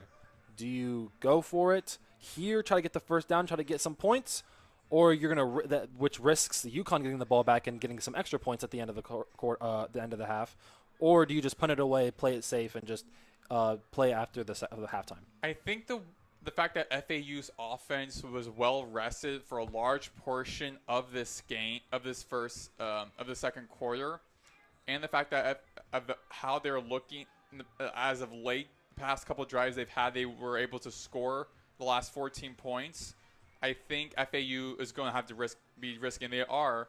Actually, no, they're actually going to be punting, which I am not a fan of. There's no playing it safe. I feel like going for like an out route or something, you're just getting 4 yards. I felt like going for that risk factor. Because, again, you're going to get the ball either way. Logan Lupo, the punter for FAU. They snap the ball. He's going to punt it away. They're going to play it safe. And UConn will call for the fair catch. They're going to have 30 seconds to make some magic happen. Let's see if they're going to do anything or just go into the half. I feel like for this, UConn might try to drop a play. They do have one timeout to work with. They're probably going to be using it just because we're about to head into halftime. Probably just going to use for one last timeout at some part. But I do think that they're just going to go for 1 or 2 plays and then kneel the ball. They're just going to be draining the clock at this point. They don't need to make some magic happen or have a magical play. I think they just need to bleed the clock out. I mean, they have also a timeout too. The Huskies offense on the 15-yard line. They snap the ball. They throw it quickly to Skylar Bell, who's going to get a pretty big gain down on the near side numbers. He's going to get stopped at the 38-yard line. The clock will stop momentarily because they did get a first down.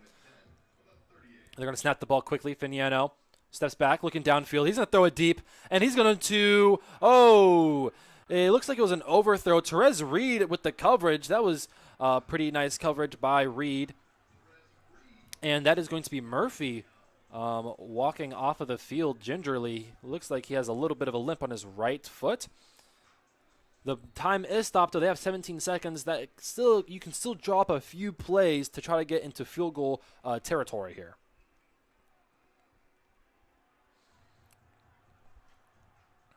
It is 2nd and 10 on the 38-yard line. Again, 17 seconds remaining. Although the referees are talking about something right now. They're saying it's an unsportsmanlike conduct on the Huskies. They'll move back about 10 yards. Pretty rare mistake to see from UConn's offense, particularly, but that was on, I believe they said number 50 for UConn. So that was the offensive lineman, Tank Green, who's in his first year from Charlotte. With that penalty, the Huskies will just decide, you know what? Let's just take it to the half, take a knee. They do have a 10-point lead. It is 20. It is my apologies. It is 30-17. FAU is down by over one possession. Let's see what FAU can do after the halftime. But as of now, this is FAU Radio on on YouTube. This is Morgan Larkins and Maddox Greenberg. We'll see you after halftime.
We are back here on FAU Owl Radio on YouTube. Maddox Greenberg here with Morgan Larkins. FAU is down by 10, 27-17 against UConn. Moment less than a minute away from the start of the third quarter. Morgan, what did you see in that first half that with FAU that you think they did good and what they that they did well and what they should improve on? Well, this was actually a game of quarters in the first half. The first quarter, honestly, FAU didn't do much, if anything at all, great.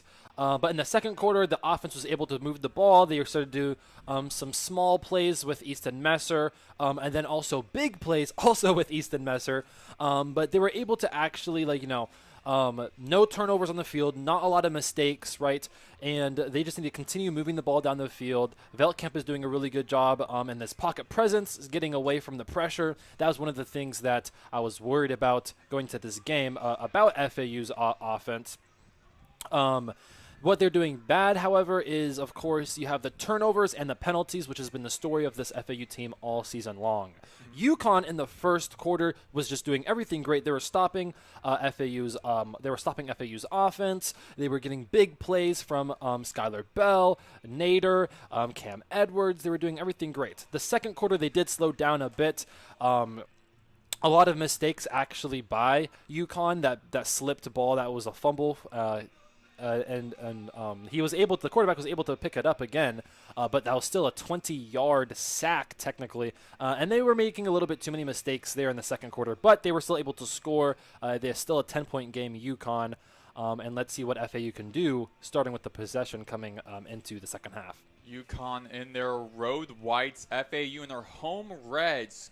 Chris Freeman will be kicking for UConn. The ball placed on UConn's own 35-yard line, moving from our left to our right, with Jay-Sean Platt in the backfield, standing on his own goal line for FAU. Here we go with a right-footed kick, booms over a side with Jay-Sean Platt's head, lands on the A in the Atlantic in the end zone, and FAU will start the third quarter in their own 25-yard line, led by Caden Veldkamp, who in the first half, 22 for 29, 193 yards, one interception, and had one rushing touchdown in that beginning of that second quarter. Veldkamp with three receivers to his left. Hands the ball off to Caden Shields, runs up the middle and gets a 3-yard gain. Be a 2nd and 7. Check that 2nd and 6. And with the throw over to Messer at the near side, makes his way over to the FAU 39-yard line and gets the first down for FAU. 14:36 on the clock here in the opening minute of the third quarter. They're doing a really good job of getting things started going with something small, like a little pass to Easton Messer so you can get some yards after the catch. Nothing big yet, but those small passes will turn into big passes shortly enough. Veldkamp checks left, checks right, throws over to his receiver. That is Asawa Wasim, breaks the tackle, runs all the way up to the near far side numbers into UConn territory at the UConn 43-yard line. Looks like that might be where they'll spot him. It'll be a flag, though, on the play. FAU staying where they're at now, not moving backwards, so it'll be on UConn. That was a great play by Asad Wasim. He caught it really quickly. For a second, it looked like he was just going to get tackled, and that was going to be a very short play, but he was able to spin out of that tackle, run down the right sideline to get the first down, and much, much more. And FAU gets some luck for them, or luck's on their side for FAU, as UConn gets a roughing the passer, so additional yards for FAU. Ball on their own, on UConn's 33-yard line in the right hash mark. Two receivers stacked on both sides. Handoff to Shields Studden. Break goes down the middle and tackled at the UConn 27-yard line for a 6-yard gain. Check that 5-yard gain. 2nd and 5. Quick pass again. Velkamp scans the field and takes the sack against number 11 for UConn, Donovan Branch, the senior linebacker from Winter Garden, Florida. That'd be a loss. Going into this game, that's what the FAU offensive line needed to focus on, was protecting the quarterback. The main guys, of course, Byron Parham, who has 10.5 sacks this season. But just in general, this has been a team that's been able to get to the quarterback. 2 to his left, 2 to his right. Velkamp reading the play, loss of 10 yards on the previous play. 3rd and 15. Velkamp, quick pass, look right to Wasim. Shakes a couple of tacklers and gets all the way to UConn's 30-yard line. That will be a 8-yard gain. So it'll be 4th and short, and FAU is going to go for it. Quick pass again. Velkamp looks right over to Platt, who's won the battle against the UConn defender at the far side. Flag thrown in the air. Jashawn Platt was heavily covered right there, and he just jumped up and caught it.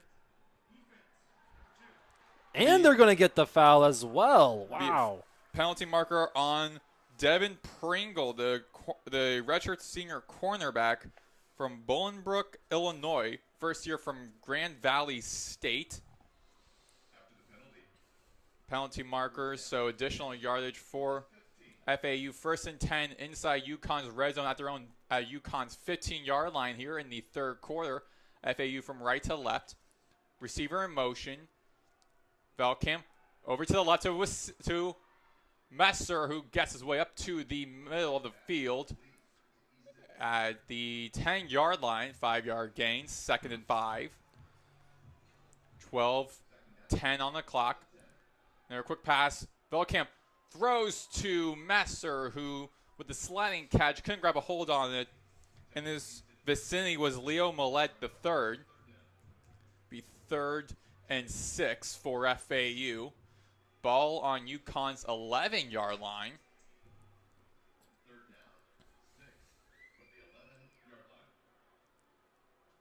The trips left for Velkamp.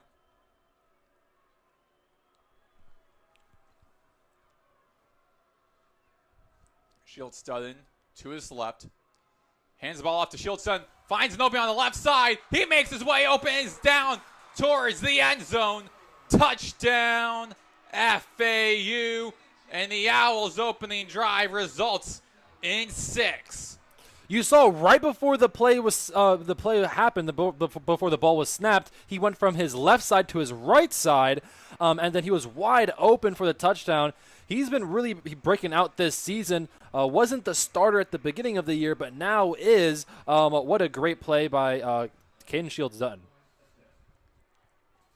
And now Garrison Smith, the Akron transfer, with the right-legged kick is up and good. FAU down by 3 now, 27-24 here in the 3rd quarter. We'll be back on FAU Owl Radio on YouTube.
We are back here on FAU Owl Radio on YouTube. Maddox, Greenberg, Morgan, Larkins.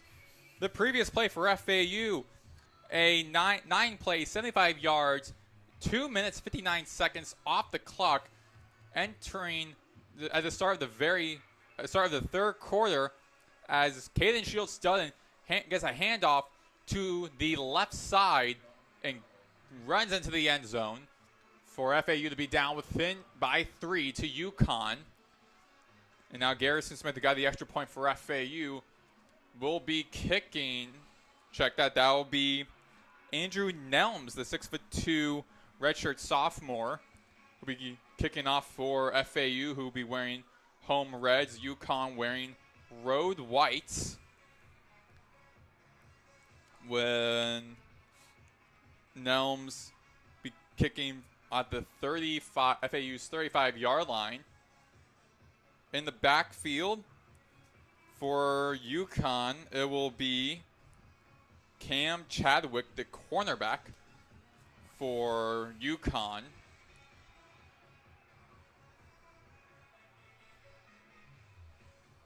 Kicking from our right to our left. UConn looking to respond to what FAU has just done the opening drive. Here's a kick and flies past the end zone into the end zone special guest huts. I guess that's how you would call them.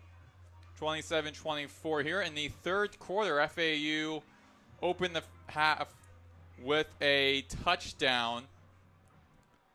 See how the FAU's defense, who has struggled a bit in the first half, particularly in the first quarter, see what they do coming out of half preparing for UConn, and see how UConn responds. UConn leads this series 2-0.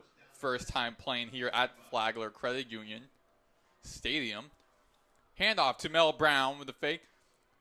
With screen, from a couple players, runs to the top, to the far side of the field. And that'll be a 5-yard gain. Ball on the 30. 2nd and 5 for UConn. Check out 2nd and 6.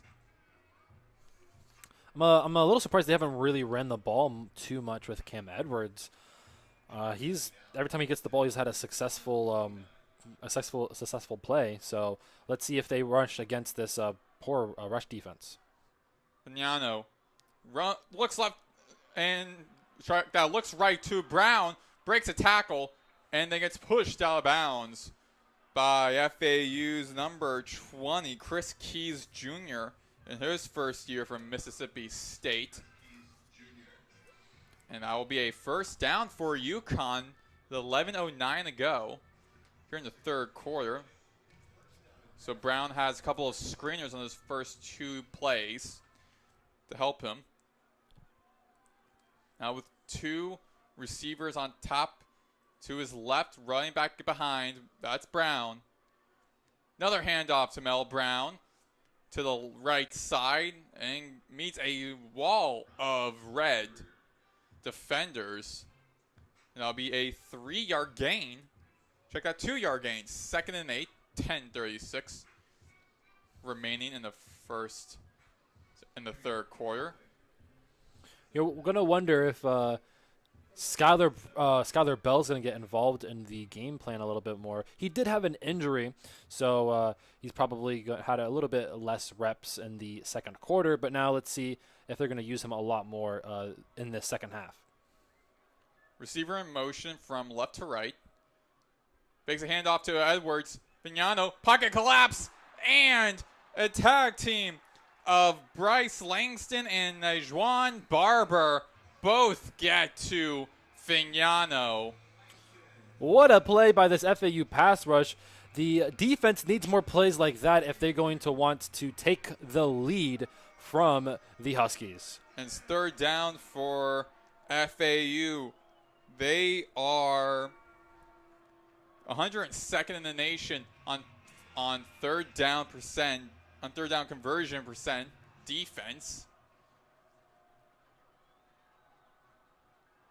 Vignano takes a runs, takes a scramble, and gets taken down by number 11, Gavinch Marcelin, the linebacker. That will be a 4-yard gain, 4th and 13, and UConn will be punting with Connor Stutz, senior punter from Seattle, Washington, in his first year from Sacramento State.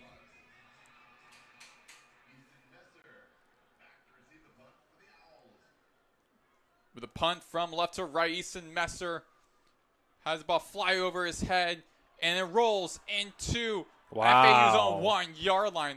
What an unbelievable punt from Connor Stutz and UConn. And bad field position if you are FAU.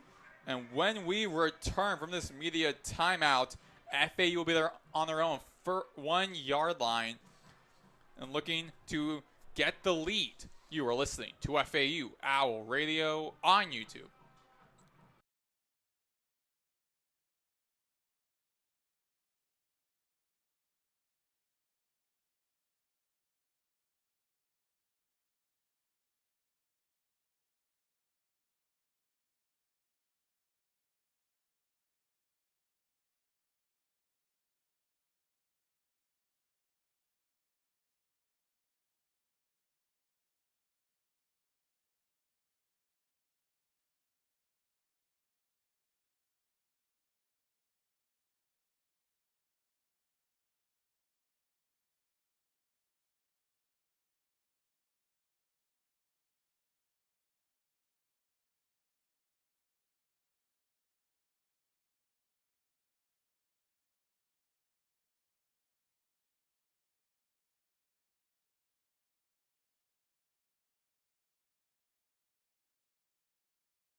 We are back here on FAU Owl Radio on YouTube. Maddox, Greenberg, Morgan Larkins, 27-24 here at the Flagler Credit Union Stadium. Sun setting here in Boca Raton with a bright orange reflecting off the right corner of the fan section and reflecting off of the nearby residential buildings. 8:38 in the third quarter. FAU starting things off offensively at their own 1-yard line. FAU started the second half with a 9-play touchdown and a handoff from Velkamp to, that will be Jamari Sands, only gets about 1 yard. FAU still deep in their own territory. 2nd and 9. Handoff again to Sands. Looks left, runs left, trying to find blockers, and gets pushed in a huddle of defenders. 8:10 remaining. Be 3rd down for FAU. 3rd and 5. Ball on the 6 in the third quarter. Now more breathing room for Velkamp to work with. 2 stacked to his left, 2 stacked to his right. Sands to his left. Velkamp claps his hands.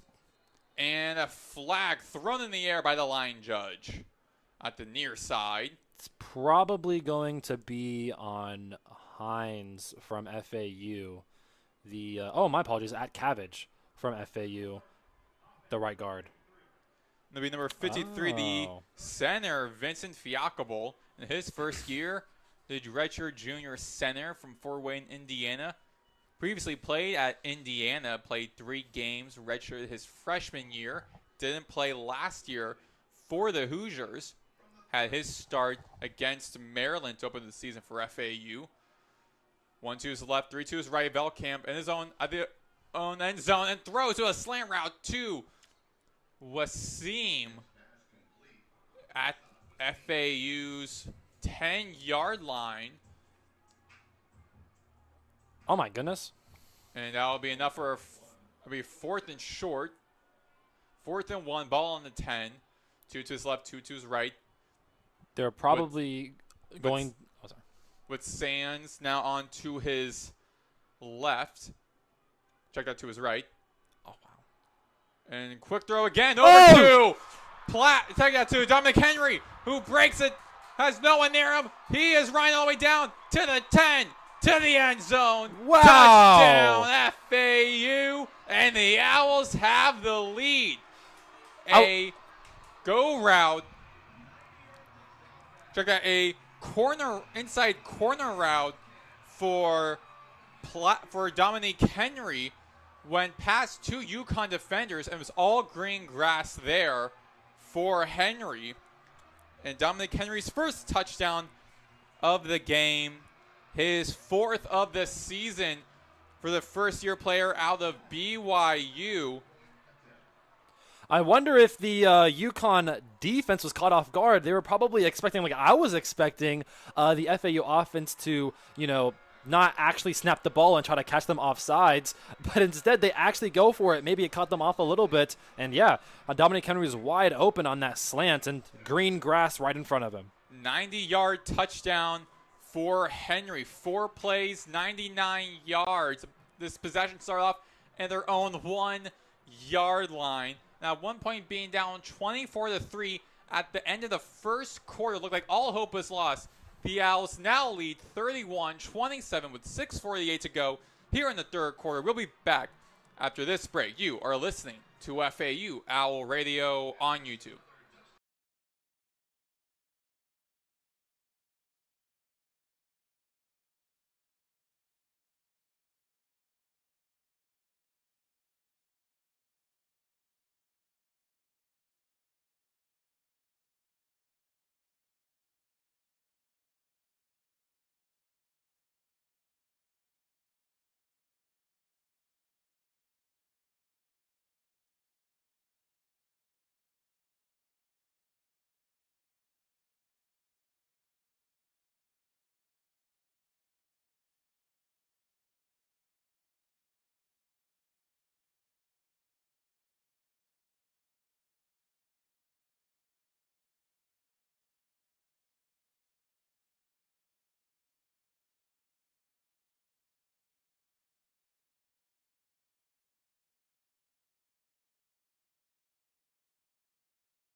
We're back here on FAU Owl Radio on YouTube. Maddox, Greenberg, Morgan, Larkins. After a inside slant route for Platt at the near side of the field that Dominic Henry that went all the way to 90 yards for a touchdown. The Owls now have the lead, 31-27. Here in the third quarter, 6 minutes, 58 seconds remaining. And Andrew Nelms going to be kicking things off for FAU for the second time in this half. At the left hash mark on the 35-yard line, kicking from right to left. FAU in red, UConn in road white. The Owls have 434 total yards in this game, with UConn at 341 total yards. And Nelms with the right kick boot and flies past the end zone for the touchback. UConn be starting things at their own 25-yard line. What a play by Dominic Henry, and what a play by this FAU offense. Again, I wonder if that UConn defense was caught off guard because they thought they were just, trying to play the count and trying to draw them off sides and not actually go for it. I mean, they were within their own 10-yard line, but they made the Ballsley move, and it does pay off because now they are taking the lead for the first time this game. Two to his left, one to his right. Runner in motion. Vagnano over to the left to Bell with a couple of blockers at the far side and gets a couple of yards on that. A few yards short of the first down. And push out of bounds by Gavinch Marcelin. 2nd and 4. That was a 6-yard gain. And quick handoff again. Fakes and throws to a slant route to Raymello Murphy. That goes for a first down for UConn. So, 1st and 10 at UConn's own 38-yard line, moving from left to right. 3 to his left, 3 to his right, 1 to his left. Runner in behind, runner in motion. Vignano hands the ball off to Brown. Check out to Edwards, goes down the middle and tackled just in front of the FAU Owl logo at the UConn 42-yard line. That'd be a 4-yard gain. 2nd and 6. Ball on their own 42, 5:33 to go. 2 to his left, 3 to his right. Empty backfield. Vignano looks right, looks left. Throws to his receiver, who gets tackled. And for a first down, that was to Smith. Terrence Smith, the 5'11" redshirt freshman wide receiver from Aiken, South Carolina, for the first down, and UConn is in FAU's territory.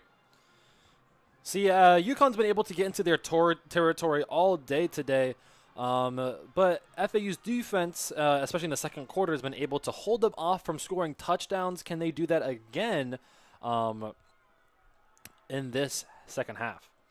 Hands the ball off to Edwards, who runs in the middle in a pile of red and white for a 3-yard gain, 2nd and 7. Again, I'm a little surprised they haven't ran the ball a little bit more with Cam Edwards, just because FAU's rush defense has been pretty poor this season.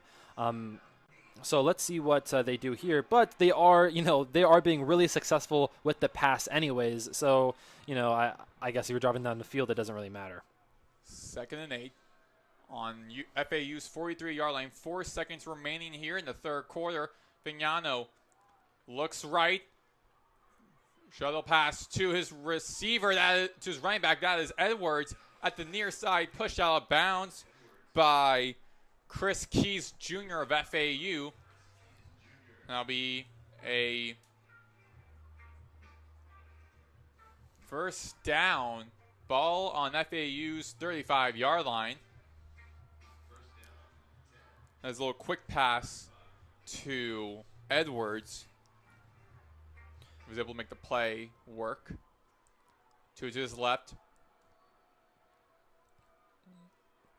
looks to his left, throws to Honig, who gets tackled, and check that to Lewis Hansen,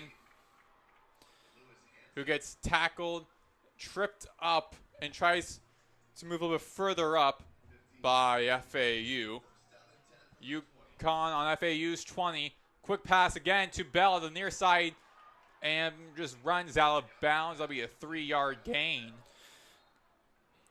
UConn loves those wide receiver screens to Bell. They run it a lot throughout the season, but there's a flag at the near side numbers, and UConn's moving back. That'll be on UConn. I'll be holding on offense as number 5, Shamar Porter, providing that screen for Bell to work with.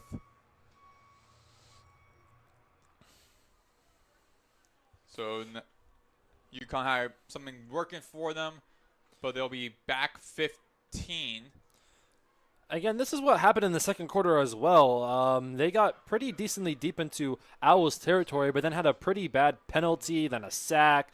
And you don't want to see that for your offense because it's preventing you from getting touchdowns. And as of now, you can't get a field goals against this Owls offense, against this Owls team. 10-yard loss, 1st and 20 on their own on FAU's 30-yard line. Makes a handoff to Edwards. Throws again to Edwards on the left side. Has screeners. He runs down the far side, down the sideline inside FAU's 5-yard line. Be marked at the 2-yard line, I believe. That was a really good job by the Huskies offense. The quarterback at first rolled to his right, so the defense shifted, but then he threw it across the field to his running back for the running back screen. And handoff to Edwards, who runs left and finds a pocket, gets it to the end zone, and the UConn Huskies are back in the lead. 33-31 with UConn's Chris Freeman going for the PAT. That was from the 1-yard line that Edwards and that offense worked with. 2 minutes and 9 seconds remaining here in the third quarter. And the right-legged Freeman with the kick up, and it is down the middle. UConn back up by 3, 34-31, 2:09 left in the third quarter. That was a 9-play, 75-yard drive that lasted 4 minutes and 39 seconds.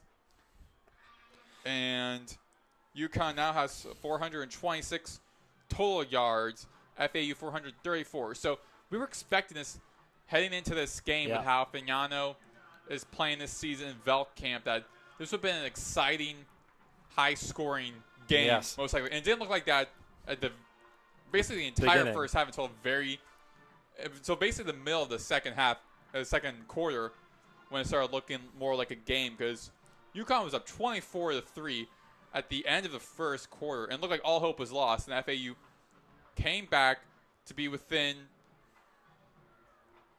7 heading into half, and now coming out of half, scoring the opening drive, and then scoring again, getting the lead for the first time tonight, and now UConn responded. Now we're going to see how FAU's offense is going to respond as is officially dark enough for the field lights to illuminate this field, as Freeman with a kick from left to right over the head of Platt, rolls, lands on the A in the Atlantic, and rolls past the field.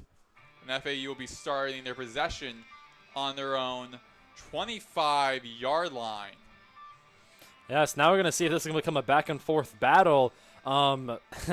First quarter, though, it was all UConn. Second quarter, all FAU. What's going to happen in the third quarter, we don't know. But so far, the offenses seem to be clicking. Both offenses are going to be going down the field often, scoring, while the defenses are going to be struggling in this game.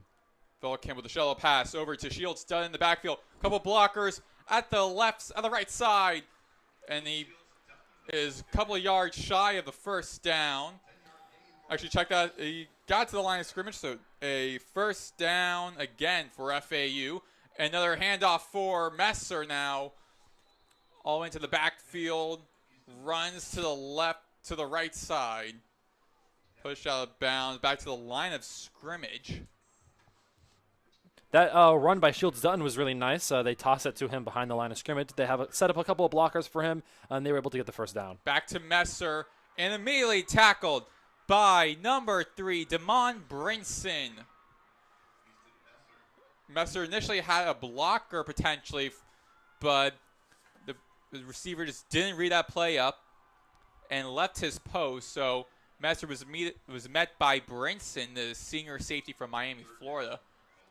2 to his left, 2 to his right, running back Dutton on his left. Belkin claps his hands. Defensive front for UConn shifts. Been pressuring 3. Belkamp looks left to the near side to Henry, who has a touchdown and gets tackled at the 50-yard line. He had the previous 90-yard touchdown to put the Owls in the lead. A first down for FAU at shy of midfield, their own 49-yard line. Belkamp looks right over to his receiver, Wasim, and went back a little bit and went back forward. Check that out, was Platt. Looked like it'd be a loss of yardage, but he made his way back to the line of, actually to a 1-yard gain. So at midfield now, third down, handoff again. Messer to flea flicker to Belkamp. Belkamp throws down the middle to Platt. Check that, to Wasim in a drag route. And FAU is in UConn territory, but Wasim is banged up at the near side 40-yard line. And we are at the end of the third quarter, very quick third. But the head athletic trainer for FAU will be checking on Wasim. And that'll be the end of the third quarter for FAU as Bill Sanders, the head athletic trainer, taking a look at Wasim. So 34-31, UConn back in the lead over FAU. But FAU will be starting the fourth quarter in UConn territory at UConn's inside UConn's 40-yard line. We'll be back here on FAU Owl Radios of the start of the fourth quarter.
We are back here on FAU Owl Radio on YouTube. Maddox, Greenberg here along with Morgan Larkins. Start of the fourth quarter as FAU is seeking to remain bowl eligible. They have 6 losses, 1 more, and they will have 6 straight years without bowl eligibility. Looking to defeat a tough opponent in UConn before playing against East Carolina to end the season. East Carolina already has 7 wins on the season. 34-31 UConn over FAU at the start of the fourth quarter. FAU moving from left to right. 2 to his left, 1 to his right. Velkamp looks left and a high pass trying to go to Shields Dunn, but tipped away by UConn. It'll be 2nd and 10 on UConn's 40-yard line. That was a great defensive play by that defender. He did a really good job putting his hands up in the air to probably alter that ball's path to Caden Shields Dutton on that check down. The handoff, Shields Dunn goes to the left, breaks a couple of tackles, trying to get inside and try to break the first down marker. Try to break the down marker, but he'll be just shy of it. It'll be 3rd and short with 14:43 and counting with the ball inside on UConn's 31-yard line and another injury timeout, this time on UConn at the far side.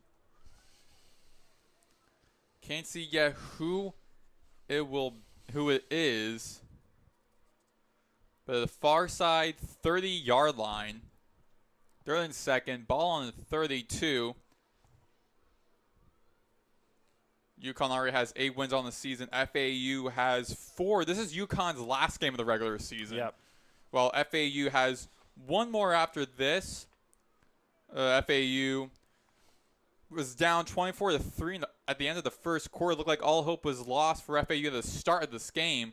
But then FAU started finding their fight, finding their why, and getting through into the second quarter, putting up 14 straight. Then putting up 14 points again in the third quarter to get the lead before UConn got the touchdown. And now UConn up 34-31. Yeah, Florida Atlantic did a really good job protecting the quarterback after the first quarter. Velkamp did a good job making smarter throws. The gameplay changes from smaller passes to safer passes that would set up the bigger plays down the field. That's the adjustments FAU has made. With a handoff to Shields Dunn, he runs right and meets a group of UConn defenders. Messer at the far side pointing towards the direction that FAU is going to, pointing right. And it'll be a first down for FAU. So ball will be on UConn's 29-yard line. 1 to his left, 3 to his right. Wasim back in the game after being banged up, heading to the end of the third quarter, at the start of this drive in the fourth. Velkamp claps his hands, fakes, hands off to Master, loses the ball and be taken away by UConn. Costly mistake made by FAU. And once again, the story of the season continues. Turnovers continue to be a problem for this FAU offense. This has happened before, where there's a miscommunication between the running back and Velkamp, or Velkamp fails to hand the ball off, and the running back runs into the ball, or he tries to keep it, and the running back has a hold onto the ball. You can't make those mistakes, especially when you are in prime position to take back the lead. And that was Trent Jones with the dive on the ball, so turnover on downs. Ball on UConn's 29-yard line that Vignano and the UConn Huskies will work with. Hands the ball off to Brown, runs right. Group of defenders, and that will be a 1-yard gain. But as you were saying, Morgan, that's what happened in the last home game for FAU. Start of the second quarter against Tulsa. Velkamp tried to hand the ball off to his running back and lost possession within 5 yards of scoring. and that happened. So there's been some repeated stuff that's been happening overall this season that FAU needs to be fixing. Vignano from left to right throws down the middle over to Honig, who makes his way to a first down and extra. Ball on UConn's 42-yard line. Empty backfield. Vignano looks right, sheds a tackle, throws and scramble to his receiver. There is a flag on the play. It looks like it'll be offensive holding on UConn. And although FAU is letting a lot of yards given up on the pass, rush defense-wise, they've actually been pretty good this game. Going into the fourth quarter, they've only allowed 69 yards. They've only allowed 69 yards, so they've been doing a really good job at stopping the run against Mel Brown, against Cam Edwards, and etc. And that pass was to Terrence Smith, but got overturned. Or called back. So ball on the 32, 1st and 20 in UConn territory. 2 runners in the backfield for Vignano. Looks left towards a quick pass, but short of Mel Brown at the near side. Be a 2nd and 20 for UConn with 12 minutes and 13 seconds to work with. On that penalty, that brought back the play for UConn, you can see the right tackle pushing the FAU defender onto the ground, and you really can't do that in that specific circumstance. Got 2 to his left. Running back to his left.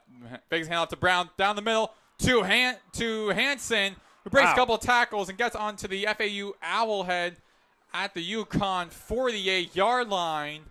First down for, check on that first down, Bubby. 3rd and short for UConn. 3rd and 4 on their own 48-yard line. A big play found up the middle for this UConn offense, and that's kind of been the soft spot of this deep pass defense so far this game. A lot of open in the middle of the field, which led to that big play. Vignano looks right, throws to Skylar Bell, who gets the first down and gets pushed out of bounds on that out route to the far side. Be 1st and 10 on FAU's 45-yard line. Skylar Bell, 6 catches, 112 yards.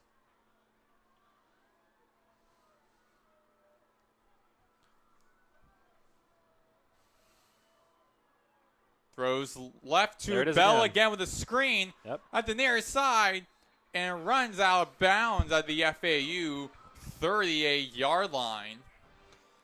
They love throwing those wide receiver screens behind the line of scrimmage to Skylar Bell. They're going to continue to do it, especially in short yardage situations when they need to get like 2-3 yards for the first down, and to set up big plays, which they might do in right here because they are 2nd and short. Although there is a flag on the play.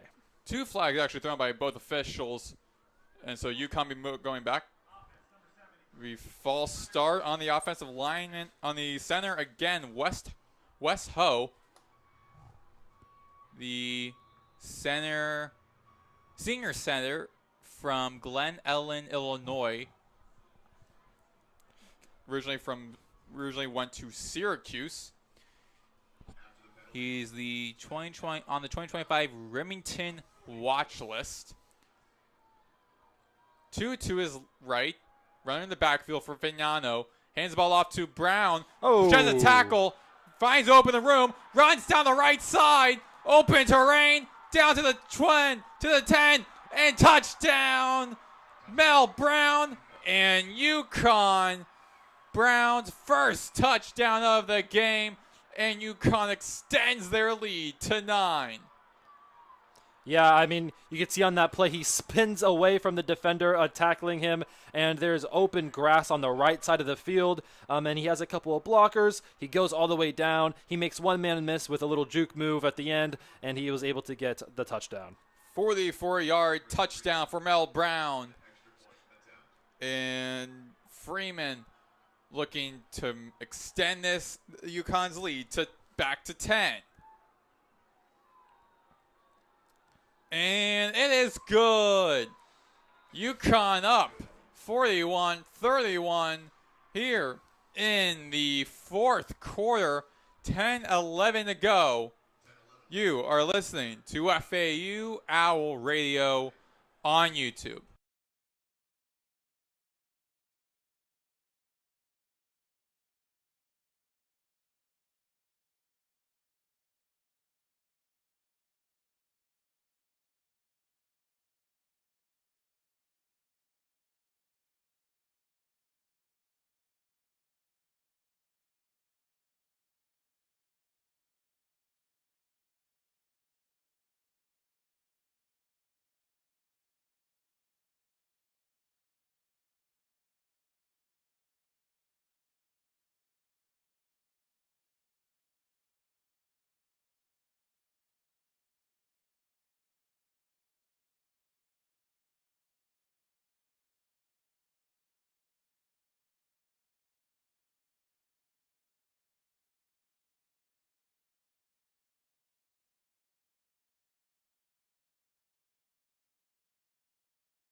We are back here on FAU Owl Radio on YouTube. Maddox, Greenberg, Morgan, Larkins. 41-31, UConn over FAU. FAU created a turnover while they were inside UConn's 30-yard line, resulting in UConn creating 7 plays, scoring for 71 yards, including a 44-yard touchdown from Mel Brown, the running back, that put UConn back up by 10. So Chris Freeman, the kicker for UConn, will be kicking with his right foot from right to left. Here comes from the 35 over to too strong pass. The end zone will be out of bounds. Touchback again for the Owls, and they'll start things off at their own 25-yard line. And Morgan, a lot to work with for FAU with 10 minutes and 11 seconds remaining in the fourth. Yeah, they need to score right here. They don't have a lot of time. 10 minutes goes by really quickly if you really think about it. And, of course, that last drive by UConn, FAU sometimes lets those big rushing plays up on the defensive side. That was an example of that. And now they're paying the price, hopefully for FAU's sake, that they can score quickly. Velkamp at his own 25-yard line with a quick pass to Sands. Has a couple of UConn defenders, tries to shake some of them, but really goes nowhere. It'll be tackled at the far side numbers. It'll be a second down. That'll be a 3-yard gain. Check that 2-yard gain. 2nd and 8. Ball on 27. Quick pass again through the hands of Jay Sean Platt, the near side. He was looking right to Platt. Goes through his hands. Kind of feels like Veltkamp's panicking a little bit right here, throwing those passes really quickly. And, I mean, when you look at the entire game, you could see that the turnovers is really the difference maker, and that's been the story of FAU this entire season. 6 blitz scene. Veltkamp again, quick pass to the right to Wasim with a couple blockers. Gets the first down and a little bit of extra. Tackled at the near side hash mark. And a UConn player is down, a defensive player. So FAU will be getting the first down on their own 36-yard line. Player down is number 96, Marquise Black, the graduate defensive tackle from Stockbridge, Georgia, entering in his first season with UConn, transferring from Gardner Webb, where he played 12 games, 27 tackles, 4.5 tackles for loss, 2 sacks, and 1 forced fumble. He also played at Western Kentucky the previous year, but didn't see any action, and he started off his career at Nebraska. They did a FAU on that last play. Did a pretty good job in setting up the blockers for Asad Wasim, so he was enough to get the first down. Let's see what happens with Marquise Black. Hopefully he is okay. It looks like he is walking off the field, though, and he doesn't need any help as he's doing so. But granted, walking gingerly across the field, now slightly jogging at the far side onto UConn's bench. So spread offense, 2 left, 2 right. Running back to his right for Veltkamp as Sands with the snap. Looks down the middle to Easton Messer with a slant route in the seam. Wow. And gets tackled all the way to the UConn zone. 48-yard line.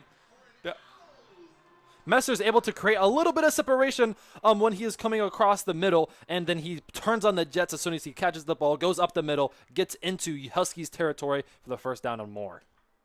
Spread offense again, hands the ball off to Sands, breaks a tackle to the left side, and gets wrapped up by number 3, Brinson, at the far side. That'll be a second down, and Owls going quick tempo, 2nd and 6, ball on UConn's 39. The handoff looks left, back to Wasim at the far side, numbers at front of the scrimmage down, and that'll get a first down again. 8:25 and counting. Ford to his left, and again looks left. Check out, looks right, scrambles right, and throws to, trying to find Messer, hits the cameraman at the near side around the 14-yard line. He had Wasim right in front of him, next to him. Wasim could have gotten a couple of yards, but Veltkamp was looking for Messer, his roommate and best friend from Western Kentucky. Both came in after winning the Boca Bowl for Western Kentucky early this year. Check that last year, at the end of last year in bowl game, in the Boca Bowl. Both transferred to FAU, trying to look for him. Now back on the left hash mark, scrambles, almost loses his footing, throws, and was intended to Jay-Sean Platt. 2 UConn players were in that vicinity. That was Brinson and Kamoe Latu. Yeah, you have the UConn pass rush getting to the quarterback now, shedding the offensive lineman, and that's creating too much pressure for Veltkamp, and he has to roll out, find somebody. But the secondary from UConn's also doing a good job covering the receivers. He was trying to find to Platt at the near side numbers off the right. Now with a handoff again, quick to the right to Messer, who gets whipped around by Brinson. And that will be a loss of a couple of yards. So it'll be third down. It's actually 4th and 10. Fourth and 11. Ball on UConn's 33-yard line. 2 to his left, 2 to his right. Running back behind to his left, to his right. Velcam, the Owls moving from left to right. On the right hash mark. Looks left. Looks down the middle. Trying to find Messer. Open. Down the middle. And touchdown on post route. Touchdown. Easton Messer and FAU. Messer has been amazing in this drive and amazing in this game. He finds the little open space, and Velcamp throws it in the little open space that Messer creates for this against this UConn defense. He finds wide open and runs and walks into the end zone. Messer's second touchdown of the game for 33 yards, and Garrison Smith will be kicking to get the extra point and put FAU within 3, and he does so. 41-38, 7:13 to go in the fourth quarter. FAU looking to remain bowl eligible against UConn, while the Huskies are looking to end their regular season 9-3. We'll be back here on FAU Owl Radio on YouTube momentarily.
We are back here on FAU Owl Radio on YouTube. Maddox, Greenberg, Morgan, Larkins.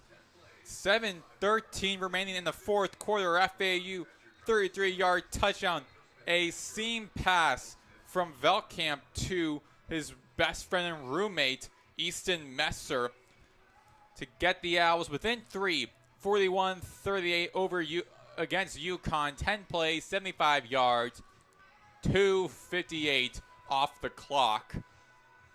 Andrew Nelms will be kicking off for FAU from left to right. FAU in their reds, UConn in their road whites. Yeah, looking at that pass touchdown to Easton Messer, he initially went an inside and didn't go up. So the linebackers right there, the defenders, went inside, went to Easton Messer, and then he zipped up the field and leaving those two defenders behind, and the other defensive backs were covering the other receivers going deep near the sidelines. So leaving a gap open in the middle deep field. That's where Easton Messer went. He was wide open, and Velcamp threw it to him for the touchdown. And the right-legged kick lands next to the red Florida in the end zone. So UConn will be getting a touchback and be starting things at their own 25-yard line.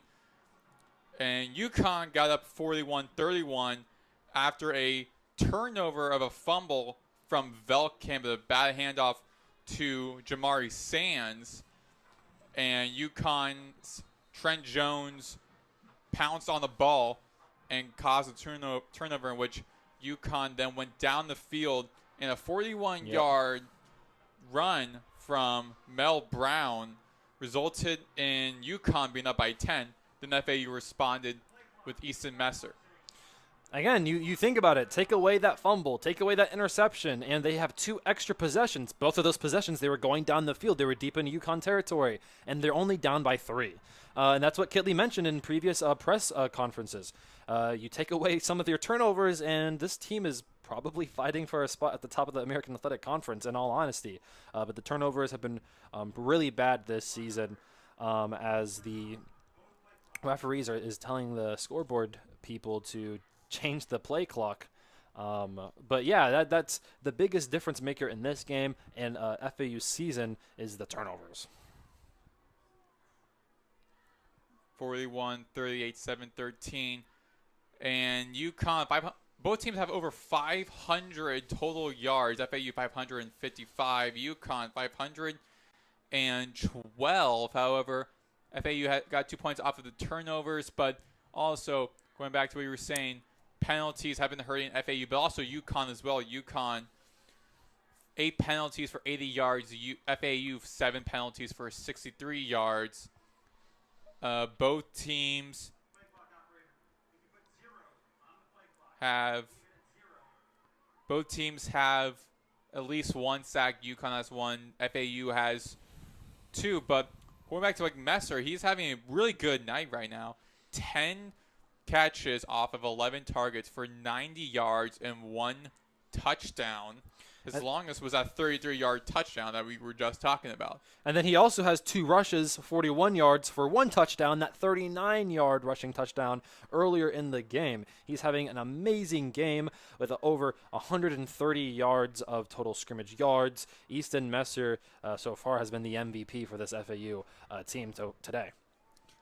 UConn be working on their own 25-yard line from the touchback, so going to fix some technical difficulties with the scoreboard. And now we are ready here with Vignano with a runner in the backfield. 2 to his right. Runner in motion. Hands the ball off to Cam Edwards. Break through a couple of tackles. Goes to his right. Open territory. Flag thrown on the field. Pushed out from the far side by Chris Keys Jr. And we'll be seeing what that penalty was called on, as both teams going back. It will be on UConn. Once again, it seems like the defense is getting a little tired. They let up another big rush. Good thing that the penalty is there for FAU so that they can have another chance on that possession.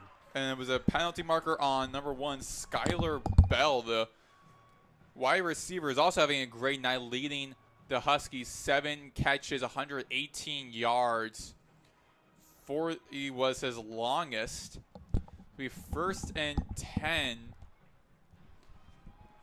Ball on their own 25-yard line. That's what it is on the board right now. However, yeah, they'll be moving back to the 25. So it'll be a 2nd down and long. So it will be on their own 22-yard line. 2 to his right, 1 to his left, running back to his left. Vignano hands the ball off to Edwards, who runs right and immediately gets tackled off to the far side. Numbers by FAU's Damon Allen is having a great night as he jogs off the field, limping a little bit. He'll be subbed out for Chris Tooley III.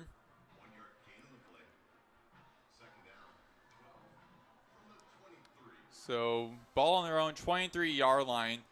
2 to his left. 1 to running back to his right.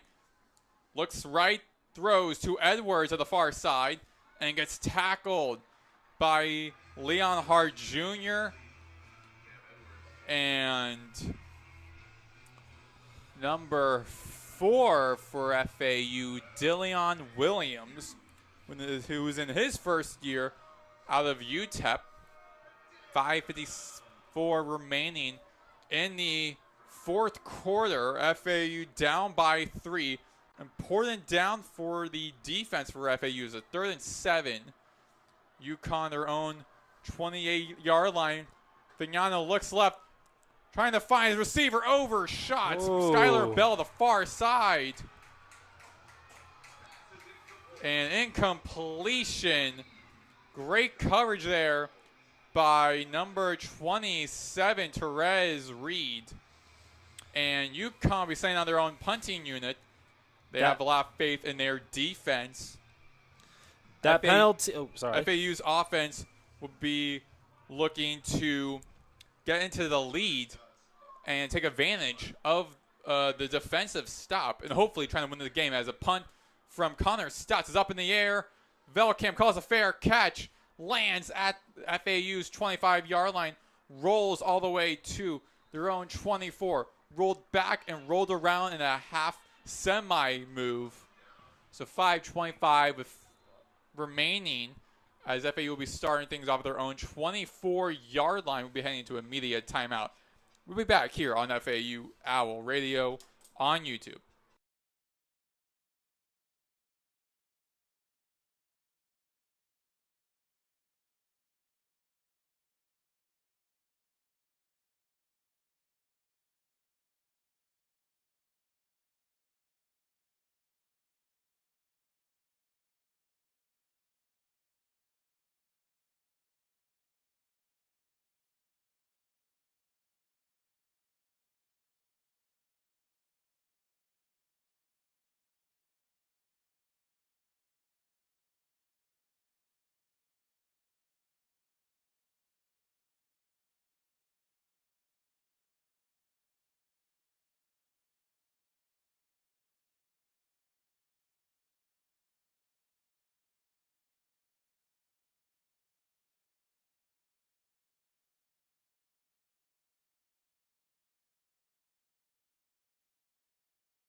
We are back here on FAU Owl Radio on YouTube. Maddox, Greenberg, Morgan, Larkins. Here in the fourth quarter, 5:25 remaining as FAU's off defense stops UConn's offense, and FAU offense looking to work off of that as the ball will be placed on the right hash mark from left to right. FAU will be moving on their own 24-yard line.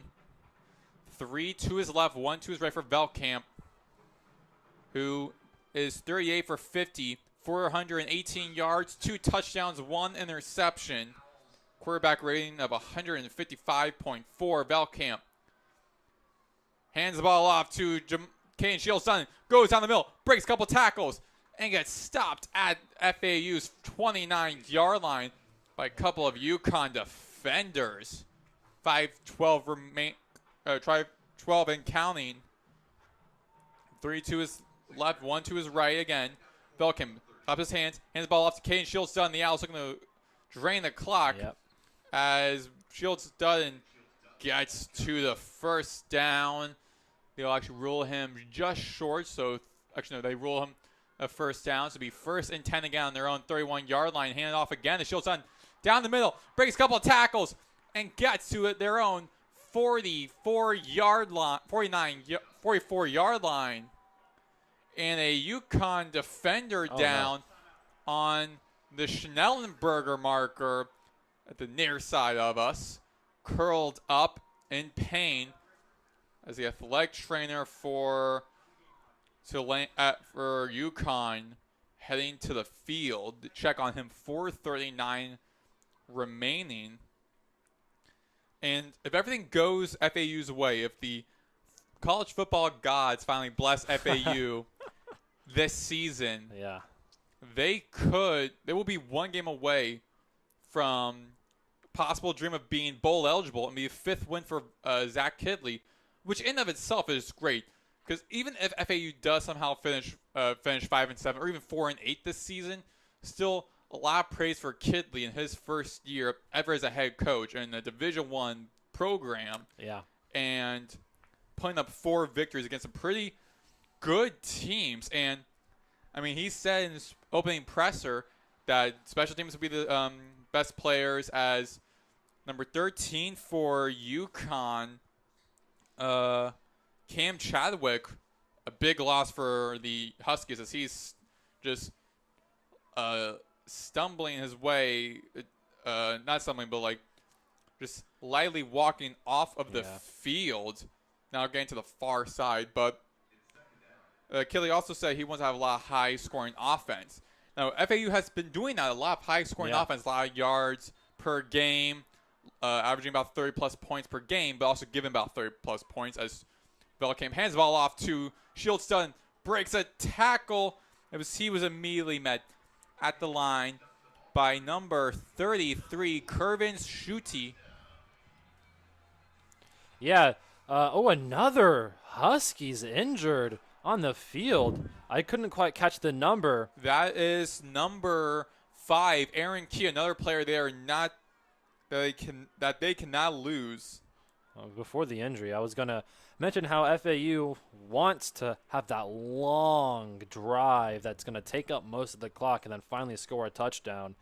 But we hope that the UConn defender, that every player that get down on the field tonight in an injury is okay for this game and for the future. But Kervin Schutte met Shields Dunn at the huddle, at the line of scrimmage. But still, they're running the past 3 plays down the middle. Again, I feel like what FAU is doing is their smart job trying to bleed the clock out to give themselves some opportunity to get a field goal to either tie or, again, hopefully, objective-wise, get a touchdown. The problem is when you do that, if you somehow turn the ball over or turn over on downs or anything like that, then UConn will have a lot less time to work with, and that means more pressure on your defense to try and create a turnover while UConn can just bleed the clock out. So it's a very risky play to work with. 2 to his left, 3 to his right. Moving from left to right. Ball on their own 48-yard line. Velkamp looks left to Messer, who slides down and ruled not a catch at the near side 45. So it'll be a 2nd and 10 for FAU, ball placed under the owl head on FAU's own 48-yard line. 3 to his right, 3 to his left. One receiver in the slot to his right. Velkamp claps his hands again. Looks left to his receiver. That will be Platt. Check that. It's Dom Henry who has a touchdown tonight. Gets the first down marker. Check that. He'll be just shy of the first down. 3rd and 2. Ball on UConn's 44. Hands the ball off. Then he takes that ball for himself and he slides for the first down for FAU. The quarterback keeper at FAU's own UConn's 30. They're going to rule him at the UConn 39-yard line as he started his slide there. 1st and 10. UConn's 39-yard line. 3:28 to go on the clock. Hands the ball off to Jamari Sands. Goes down the middle. Breaks a couple tackles and makes his way all the way to UConn's 30-yard line. And taking some more time off the clock as both teams still have their timeouts. 2nd and 2 on UConn's 31-yard line. FAU's looking for a touchdown to lead and possibly win this game. Handoff again to Sands up the middle. Wow. And tackled by number 32, Umar Diomande. First down for FAU again. The Owls running the same play and still bleeding the clock out. 2:44 remaining. 2 to his left, 2 to his right. Sands on his left, on his right.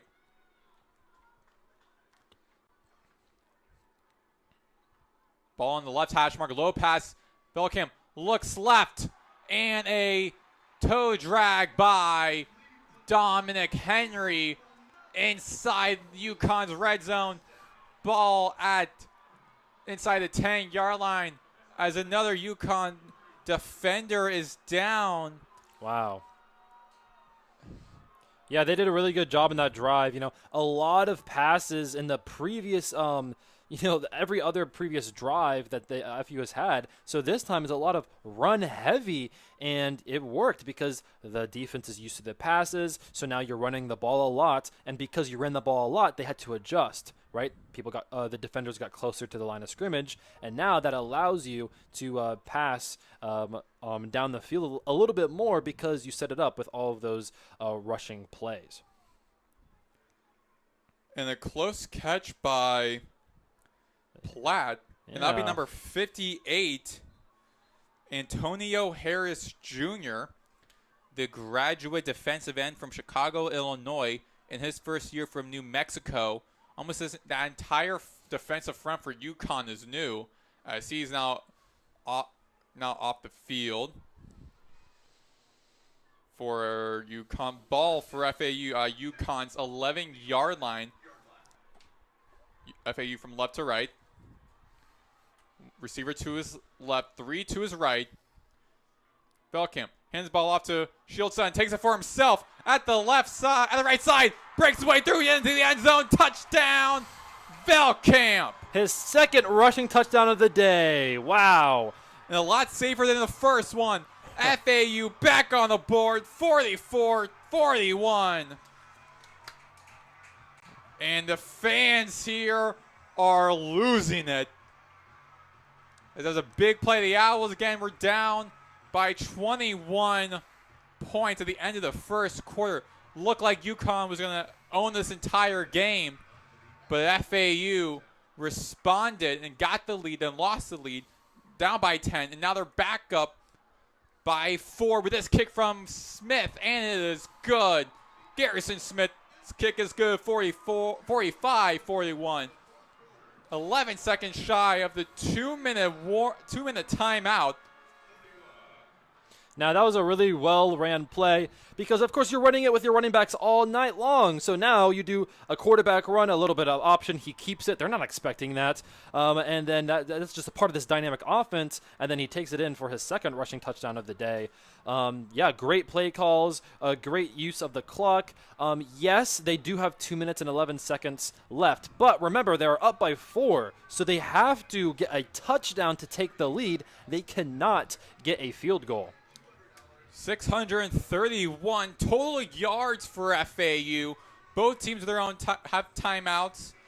And UConn's defense, 184.8 rush yards per game this season. That's 116th in the nation. And FAU been running, and that drive running the same place over and over again. Hand the ball off to Caden Shields-Sutton down the middle. He got averaging about 5 yards per run on that. As Nelms kicking for FAU from left to right. And they'll be flying just past the kick returner for UConn, Cam Chadwick. So UConn will be starting things off at their own 25-yard line. This is going to be a huge drive. This could decide the game right here. If UConn scores, UConn can score quickly, They don't want that to happen, obviously. But if they score quickly, FAU might have another chance. But FAU is looking to end this right here on this drive, get the either get the stop, turnover on downs, force a turnover themselves. Let's see what FAU can do. Let's see what UConn can do right here against this FAU defense. At their own 25-yard line, Finano looks and a quick pass at the near side to Louis Hansen for the first down, and that silences the Flagler Credit Union and the fans who were speaking. And we are at the 2-minute timeout, so we'll take a short break here. FAU 45, UConn 41. We'll be back here on FAU Owl Radio on YouTube.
We are back here on FAU Owl Radio on YouTube. Maddox, Greenberg, Morgan, Larkins, 45-41 FAU. Touchdown scramble by Caden Velkamp for 11 yards. Puts the Owls on the board. And it's 1st and 10. Just inside a 2-minute timeout as UConn looking to respond to FAU's score and get back in the lead. Three receivers to his left, one to his right. UConn moving from left to right. Fakes handoff, throws over to his right side to Bell and tackled immediately by Therese Ree on that slant route. Tackle on the right eye of the Owl logo. Ball will be placed on UConn's 48-yard line. That'll be a 7-yard gain, 2nd and 3. Quick again. Fagnano looks right and over the head of Louis Hansen, heavily guarded by Leon Hart Jr. at the far side. 3rd and 3. And once again, UConn is facing 3rd down. UConn is 3 for 9 on 3rd downs tonight. And the fan base here at the Flagler Credit Union Stadium is speaking, making noise. They want the turnover. They want to be one step closer to being bowl eligible. Vignano looks left. Check out, looks right, finds Hansen in between 2 defenders, falls on his back. And FAU territory, ball placed on FAU's 45-yard line. Check that 44-yard line at the right hash mark. Vignano looks right, looks in the middle, looks left, through the hands of Bell, and the slant route almost into the hands of the FAU defensive back in the backfield, through his hands. So say 2nd and 10 on FAU's 44-yard line. Both teams have their 3 timeouts. 3 to his left, 1 to his right. Vignano for UConn with this handle. Pocket collapses through the hands of his receiver, number 22, Victor Rosa, the running back. And it's 3rd down once again. What great pressure by Bryce Langston there. Wow, FAU has 2 more plays to defend against. 3rd and 10 on FAU's 44-yard line. The Owls bench waving their hands in the air, telling the fan base to get loud. Their 300th game of the program history. They wanted to be special. Handoff to Mel Brown on the right side, through a couple defenders, and dragged down at the far side by number 4, Chris Tooley III. It is That'll be a 4th down, I think. It was very close. It'll be 4th and short, 4th and 1 on FAU's 35-yard line. So, of course, Morgan, UConn's going to go for it. Yes, of course they are. They need to get it to win it, of course. And it all comes down to this play. Well, of course, there are still some time left on the clock. It's 55 seconds and counting. But this is UConn's chance to end FAU's bowl eligibility, and this is FAU's chance to continue their postseason hopes. Keep their postseason hopes alive. Let's see what UConn can do on this 4th and 1. And the flag is speaking right now. 4th and 1 on FAU's 35-yard line. Ball on the right hash mark, and a timeout called by Zach Kidley and FAU. And they take their first timeout. A 30-second timeout. And this play means so much to both teams. For UConn, is one step closer to the end zone and getting a lead and possibly winning their last game of the regular season. For FAU, they have one more game after this. Another tough opponent who also is above 500. But FAU last six, of course, they want to be bowl eligible for the first time since 2020 when they lost to Memphis 25-10 in the New Orleans Bowl back in 2020, Birmingham Bowl, I believe, back in 2020. How fitting is this game? The 300th game in program history, and also the 25th anniversary of the football program as well, all coming down to this season. Let's see if UConn can convert right here. 4th down. UConn's 1 for 1 tonight. Hands the ball off to Edwards, who breaks 3 at the right side, at the far side, and tackle on the American Athletic Conference logo at the 26-yard line. Tackled by Therese Reed of FAU in his first year from UTEP. What a pickup he has been for FAU. And quick tempo again. Vignano looks left and deflected by FAU. Looks like It looks like the pass was batted down by Marcelin, and that was a really, really good play by FAU's defense right there. I think they're going to target Skylar Bell right here. They haven't lately, and Skylar Bell is, of course, the difference maker on this Huskies offense. 2nd and 10 on FAU's 27-yard line. UConn ball on the right hash mark. 3 to his left, 1 to his right. Vignano looks down the left and almost intercepted by number 8 of FAU. Chris Tooley the third. And that would have really capped off the game. But with 53 seconds remaining, once again, 3rd down. UConn 4 for 11 on 3rd down tonight on FAU's 27-yard line. Both teams have timeouts. FAU has 2, UConn has 3. Ball on the right hash mark of the far side. Moving from right to left. Vignano. Down the middle. And almost first and shy of a 1st down. And that was down the middle to his receiver, Ray Mello Murphy. Looks like they are going to call it a 1st down, and that's huge for this UConn offense. They still have 45 seconds. They're going to call a play real quick, and Edwards is going to the right side and get about 4 or 5 yards on that play. And tackle at FAU's 10-yard line. 37 on the clock, and timeout call now from UConn. And if you are Kidley during this timeout, what are you telling your team? You have 30 seconds to speak to your team and think of a game plan. What are you telling them? Hold the line. It doesn't matter that they've gotten this far. Hold the line right here. This is what matters the most, is holding the line and making sure they don't score the touchdown, all right? Guess what? There is 37 seconds left, all right? And this is what you do. You have to hold the line because they need a touchdown. It doesn't matter that they are in field goal range. They need a touchdown. So as long as they do not get to the goal line right there, you can win this game. FAU's red zone defense, 87.80%, 103rd in the nation.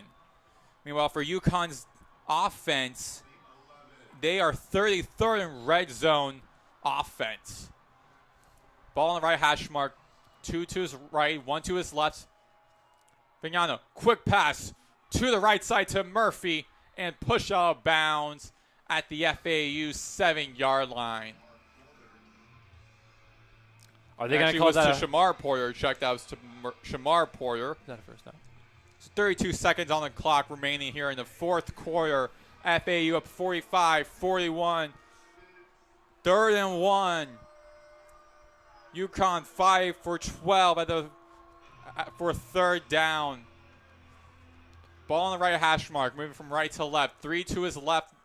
Hands the ball off to Edwards again. Breaks through tackles and shy of the end zone at the 1-yard line of FAU. 1st and goal for the Huskies.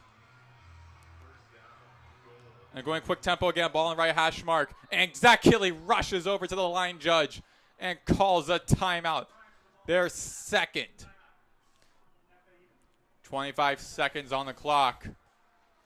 Ball is on the 1-yard line. If you're UConn, you just get the touchdown and you don't worry about the 25 seconds left over, because 25 seconds, that's or 28 seconds, my apologies. That is not a lot of time, right? And if you're FAU, you'd love to hold the line, but in all honesty, you probably want to let them score in all honesty, so you can get a deep shot down the field, get into field goal range, and kick the tie field goal to go into overtime. But, of course, the best possible situation for FAU is to hold the line and stop them from getting a touchdown. And that was the thing we've been saying this entire game, is I have to stop the run. 14 rushes for Cam Edwards, 93 yards and 1 touchdown. They've given up 2 rushing touchdowns tonight. So FAU really needs to step things up, because they know at the 1-yard line, it's probably going to hand it back off to Cam Edwards. So 1st and 1. The 1st and goal at the 1-yard line. 28 seconds remaining. On the right hand, Ashmark and Edwards gets into the end zone on the right side of the field. And the UConn fans are excited. And UConn is back in the lead, 47-45. An absolute gut punch to the FAU fan base, but there is still time with 26 seconds to work with. But the FAU offense has a lot to do. There's a lot of plays that you want taken back. You wish you got that interception. I believe it was Therese Reed that was this close to intercepting the ball, and you just want that play back so you can try to catch it. But there is still 26 seconds. That is a few plays, especially if you get a good return. That is a few plays to set up a potential game-tying field goal and to head into overtime. Almost deflected by FAU, but went in, so UConn is up by 3. 26 seconds remaining here in the fourth quarter, and as I mentioned earlier, what makes championship teams is each unit plays as a cohesive unit. So the offense helps the defense helps the offense, vice versa, and all that. They're all as a one giant organism, I would say. But defensively, FAU's defense just hasn't helped the offense as much. Yeah. And especially in that final drive, they had very close moments, but they just couldn't capitalize on. Went through the hands of Chris Tooley, couldn't get a hand on it. Deflected passes. They did everything they could. They still couldn't stop the run, which we've said at the beginning of this game. That was the biggest thing they needed to do. 15 plays, 75 yards, a minute 45 off the clock from that entire drive. So FAU has only 26 seconds to respond to this. They're going to be hoping for this to be a touchback as Chris Freeman will be kicking from right to left. Here comes a right-legged kick, and it is up. And it flies into the hands of Platt, who'll be taking it for FAU and be taken down at the 12-yard line. A flag call. That would be a face mask called on UConn. So some added yardage as well.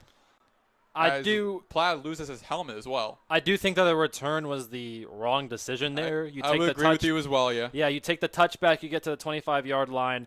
But this would be a face mask, so the ball would be around the 16-yard line probably, but still, not the 25-yard line. As the officials are talking. We're here from the umpire for tonight's game, Steven Anderson. That is 10 more yards that without the penalty that you would have to deal with getting. But now since they did get that penalty, they're going to be about the spot that they would have been if there was a touchback anyways. That should be 1 yard better than they would have been at the 25-yard line. It's at the 26 now. 1st and 10, 22 seconds to go. 3 to his left, 3 to his right, 1 to his left for Veldkamp. Moving from left to right. Veldkamp with the ball. Scans the field. Go down the middle. Finds Jay-Sean Platt, who circles around. Goes around to the far side at the left side of the field. Taken out into UConn territory. He was at the near side at around the 45-ish. Then went around UConn all the way down to UConn's own 47-yard line. 11 seconds remaining. And FAU's looking to have to throw a deep pass. Again, the field goal territory to send this to overtime. Veldkamp with the ball. Finds Messer down the middle. He's right there. Has an opportunity to go. Finds all the way down to the right side, all the way to the left side. Far side from us. Inside the red zone. Inside UConn's 20 with 4 seconds remaining. And timeout called FAU. And most likely this will be a field goal from Garrison Smith. What a miracle from FAU. That was a great play by Jay-Sean Platt to then set up Easton Messer, who's been dicing up this defense up the middle of the field all game long. Yeah, both defenses have really struggled here against both of these high-powered offenses, and now they're going to set up right here for the field goal. Hopefully, Garrison Smith can make it for FAU, so they can send this to overtime, and so that we can continue calling a potential classic for FAU. His longest is 49, and Garrison Smith is 1 for 1 for field goals, so he will be kicking now. Ball will be placed at the far hash mark, at the left hash mark. Garrison's going to be kicking. Hopefully to send this to overtime. 4 seconds remaining. It is up. And it is no good. No good. The long snap, the placeholder kicker slams his helmet to the ground. An unbelievable classic ends in a fortunate tragedy for FAU. And FAU loses 48-45, and they have officially are ineligible of bowl season. Unbelievable game. FAU had that fight, but at the end of the game, we're going to be looking at that defense that struggled on that drive that resulted in UConn getting on the board. FAU was up 45-41. Almost had the interception. Deflected the pass. And yet, still couldn't do it. Looking back on it, though, Morgan, ball was inside the 20. Would you have gone on it on first down within the 20-yard line? Would you have gone for 4 seconds remaining? Looking back on it now. No. I wouldn't have done. No, that's not enough time, right? Like, if you missed the pass or whatever you do right there, I mean, you're thinking snap, throw really quickly. Maybe you have 1 second left. Maybe. But that's too risky. You do kick the field goal here, and unfortunately, Garrison Smith just misses the 36-yard field goal. Hey, the jitters get to you. It's the game on the line. Really nervous, and that is a tough kick, right? Most people cannot make that anyways. And yeah, that was just a very tough kick from Garrison Smith. And Zach Kidley consulting with his kicker as the Owls head over to the far right side of the field to recuperate and reflect on the game. I think nonetheless, we can say whatever you want to say about the Owls out this entire season. They do have a lot of those struggles, but first year under a first-year head coach, first time ever as a head coach in Division I, the youngest head coach in FBS Division I at 33 years old, and 4 wins on the season. They're 4-7 now. Mm-hmm. You can look at this as a glass half full or glass half empty. And I think for FAU, granted, 6 straight years now, you're not going to be making it to the bowl game. Still an exciting game. UConn's a tough opponent to beat. Yeah. And gave them a hard fought to the very end. FAU had the lead a couple of times, couldn't keep it, couldn't retain it. But still, you can look at this and be like, okay, the next game is against conference rival East Carolina. FAU has not beaten East Carolina in all their 3 matchups. Yeah. East Carolina is 4 right now in the conference standings. Are already going to the bowl. You could be like, okay, East Carolina is hoping to get like 8 wins or so on the season. Let's go and silence them. Last game, senior day for our seniors. Let's put up 5 wins on the season. And I think looking back on it, wasn't a bad season for Kidley. Everyone's still new in this whole system. Still has a couple players on this team that hasn't recruited or brought in from the transfer portal that he might have wanted. He'll be doing that on the off season. Yep. A lot of these players who are used to the old ways from the previous coach Tom Herman, they are used to that type of playing style. Haven't really probably might have not even felt much like within the system. Still wanted to finish off their year strong. Yeah. They will be graduating, moving on. So a lot of players will be bringing in a lot of graduate players on this roster for FAU. A lot of redshirt seniors, a lot of seniors. A lot of these guys are going to be going. So you're able now for Kidley speak to your staff like, okay, for our style, let's bring on these guys and these guys. Let's bring on these players who bring this to us and this to us and this to us, who exemplify what being an FAU Owl is and what it means to play for this program. And then next season, when FAU plays against Florida in the non-conference, plays against the rest of their American Conference opponents, how they match up with them. Still, I feel like looking on paper, this is a really good team. That again, a lot of those small crucial mistakes they've been making. I said at the beginning of the broadcast, those penalties they've had in FAU tonight. They have had about they didn't even win they actually won the penalty battle by having only 7 penalties, while UConn had 10 for 105 yards. UConn was still able to win that game with 105 penalty yards, but still FAU didn't have that many penalties as they previously did, so that's one good thing. Turnovers, check that Velkamp only had 1 interception. So, granted, turn the ball over and fumbled, so a couple small turnovers, but again, kind of out of those bad times. So, a couple small turnovers. Rush defense held them within 154 yards. So, they did a lot better than they typically do on average. Yeah. So, they looked a little bit better in this game, and it definitely shows from the score, but I think that this team, those small mistakes, they just didn't have that.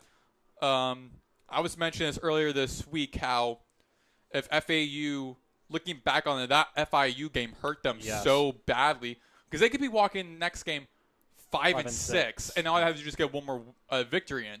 But walking in 4-8, a couple other games too, where they had the lead, couldn't hold on to it. Last week against Tulane, they had the lead against the Green Wave, but still couldn't hold on to it. And they also had a couple actually, no, they didn't have the lead, but a couple of their plays that were possible touchdowns were pushed back because of penalties that Tulane was in the lead. Could have been 24-21 FAU, but it was 21-10 Tulane at the end of that first half. So some of those small mistakes could have happened. If that didn't happen, FAU is much better than they are now record-wise, because again, great players like Velkamp is having a good season. Again, turnovers are a problem. Easton Messer is having the top receiver in the nation. Jay Sean Plow, a top kick returner in the nation. Yeah. A lot of great guys on that defensive end as well. That secondary is very strong. There's a lot of stuff they have to work on with. I think, personally, defensively, they have a lot to work on. Yes. Because last season, it was offense was struggling, defense was a strong suit. Now it's offense is great, defense is struggling. So that's one thing they have to be heavily invested in. Velkamp is in his first year as a head coach and an offensive coordinator, but he has had experience as offensive play caller. First-year defensive coordinator for FAU, Brett Dewhurst, is his first year as offensive coordinator and first year as defensive play caller, so he's also learning on the ropes as well. And that's a problem when you bring in a young head coach who has in his first year as a head coach, and bring on a defensive coordinator who's never called defensive plays. Yes, it's great to have be like, okay, but the youngest head coach ever, bright offensive mind, never as a head coach, don't really know what to expect from him. And they brings in a defensive coordinator who probably in his eyes was a great candidate. And I'm sure he is a great candidate entering the season for defensive coordinator. But looking back on it, made a couple mistakes. We'll see how this defense, though, see how this team works. But again, unfortunate loss. What are your thoughts, Morgan, on how FAU has played tonight and for this season? Yeah, I feel like this is another chapter in the same story for FAU, which is the turnovers, right? I think back to those turnovers, you got 2 of them, and then a turnover on downs, right? So you throw the interception, and then you have that handoff mishap, which turns into the fumble, and then you have the turnover on downs early in the first quarter. And again, you have those possessions back, right? You're looking at potentially more points on the board. You don't even have to kick this field goal to tie the game and go into overtime, right? Of course, the defense is going to hold that onto themselves. They're going to be like, yeah, we shouldn't have let up 48 points. However, the offense should also be like, oh, well, yeah, we shouldn't have caused those turnovers. I shouldn't have thrown that interception. I shouldn't have fumbled the ball. And I should have and then, of course, the kicker, Garrison Smith, is going to probably hold himself accountable as well and say, like, I shouldn't have missed that kick. Because even regardless of all the mistakes that have been made on both sides of the night, if he makes that field goal, they're going into overtime right now, of course. I definitely feel a lot of pity for the kickers when they do miss those game-winning, game-tying field goals, because everyone's like, okay, if a defender or like a offensive player or defender misses a play, or misses a tackle, or misses a catch, yes, it's a lot on them, but overall team, overall unit. For special teams, you're really just working by yourself. The punter, you have no one else really helping you. It's just yourself in the backfield. For a kicker, no one else is really helping you. No one person really helping you is like the placeholder. But other than that, the placeholder has holding the ball correctly, then it's up to you to gain the kick. So a lot of that's on you. So a lot of times kickers get a lot of heat from those from missing those kicks and extra points. And unfortunately, Garrison Smith is going to be is definitely going to hold himself accountable for that. Yeah. Going to be putting that blame on himself. But of course, Kidley, we know Kidley will be as a head coach. But it's my team, my players. We win as a team, we lose as a team. Was on one guy, but you know the player mindset. It will be like, hey, that was on me. But again, also it wasn't like a 60-yarder. He was in range. Yeah. Just if the ball wasn't placed at the left hash mark and maybe placed at the right hash mark, maybe something would have been a little bit different. Again, from our vantage point, it's really hard to tell if the kick ball either went in or went out. You just saw the reaction from the UConn. You're like, okay, that's how the game ended. But I mean, just an unfortunate way for FAU's bowl chances to end. But I still think there is a lot of upside to look into. Yes. I really won't be here because I'm a senior, and this was definitely an opportunity to possibly get to a bowl game. But for like yourself and a couple other broadcasters and a lot of like non-seniors, a lot of freshmen coming in, and like a lot of students who are having a couple more years left at FAU, there's a lot of upside to look at for this team. I was here my first game calling a full football game. Was the last game of the regular season for senior day, FAU versus Western Kentucky. And I remember because they went into overtime, FAU scored the first touchdown, but then Western Kentucky got the ball, and they like ran down the field, got a touchdown, got the 2-point conversion. That's how the game ended. Yeah. And a couple hours later, Willie Taggart, the previous head coach, was released of his duties. And that was the end of my freshman year. And FAU ended that season 5-7. Yeah. So look at this past couple of seasons, 4-8, 3-9, 4-7 right now. Like the past couple of years, have not been that great. But I feel like heading into this season, I felt like this was like the best team that FAU had. Much more talented on paper versus on the field. And I always say this, that the game is played. I mean, you can look great on paper, but the game's played on grass the games played on like the rink, or the game's played on the hardwood floor, whatever. But you can look good on paper, but when the actual happens in the game, everything changes. And I feel like, again, this offensive line was pretty good. But again, a lot of struggles. On paper, this offense looks good. Offensive line looks good. Receivers look good. Quarterback looks great. Running backs look good. But then again, on paper, it's a lot different. And like as Mike Tyson always says, like everyone has a game plan until it gets punched in the mouth. Yeah. This team looks great on paper, but until you see what happens on the field, you really never know. Yeah. And the only thing I really found disappointing in this season was the fact that every single game, every single week, when you and I talk on our show, we always mention what FAU needs to do, what went wrong, what FAU needs to improve on. It is they were bad. They gave up a lot of rush yards. They got to improve on the run defense. Bell kept turning the ball over. Stop turnovers. FAU kept getting penalties and shooting themselves in the foot. Stop doing that. Now they solved some of those problems, but not to the extent of the overall product and overall victory, which is unfortunate. But I still think like you can be a fan, like a new fan, whatever, and be like, "Oh my God, 4 wins. This team is awful." Like, but again, a minimum like 3 years time for the coach to fully get his whole team together, whole unit, everything together to work with. Some outliers like Kirk Cignetti at Indiana, where he comes in from a mid-major school to a Power 4 school in Indiana and takes them to great heights. They're like they're top 10 right now, top 5 in the nation right now. So there's some outliers like that in your first year you can do great, but other times that's not the reality. And I think fans have to look into the hindsight of that. And 4 years, you can look 4 wins. You can look at these 4 wins, be like, oh my God, this team's bad. Like 4 wins, yes, it's bad, but for a first-time ever head coach, that's good. Like I think this is kind of similar to, kind of a stretch, but kind of similar to when I believe it was KJ Hamlin for the Denver Broncos a couple years ago, like after COVID years, where the Broncos, their entire quarterback room had COVID.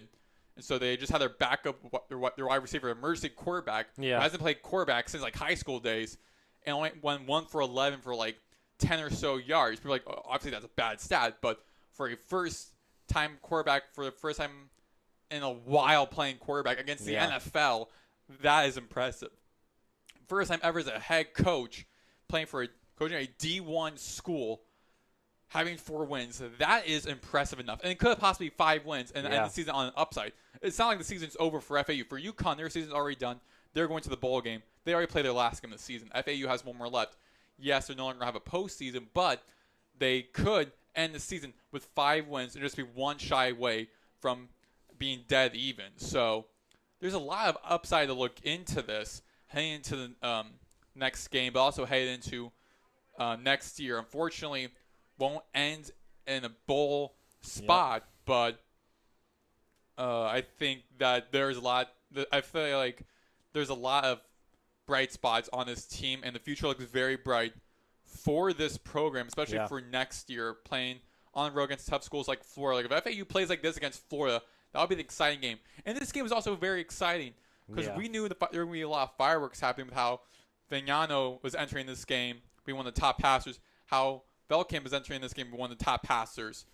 And both these teams, UConn 600 total yards, FAU 687 yards. These two teams went back and forth, and 48-45 high-scoring game. But again, just that last thing of the defense just couldn't stop the run. Ended up hurting them badly. Yeah. But I feel like that really wouldn't have been much of a sour taste in everyone's mouth when it was, 26 seconds to work with, to get all the way down to 4 seconds left and miss the field goal that he was able to make several times for PATs. That's PAT range. He made those all the time throughout the entire game.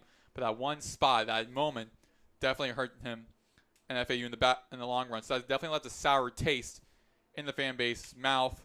Very unfortunate way for FAU to end this season. They have one more game left against East Carolina next Saturday for Senior Day. They'll be playing against East Carolina, who right now is sitting 4th in the American. They are entering that game as of now 5-1 against American opponents, and FAU has not defeated them in their all of their 3 games. So FAU is looking to make history on that part and end this season on a high note for those outgoing seniors and players on this team. Signing off one last time, he is Morgan Larkins. I am Maddox Greenberg. Thank you so much for listening to FAU Owl Radio. Final score once again, UConn 48, FAU 45.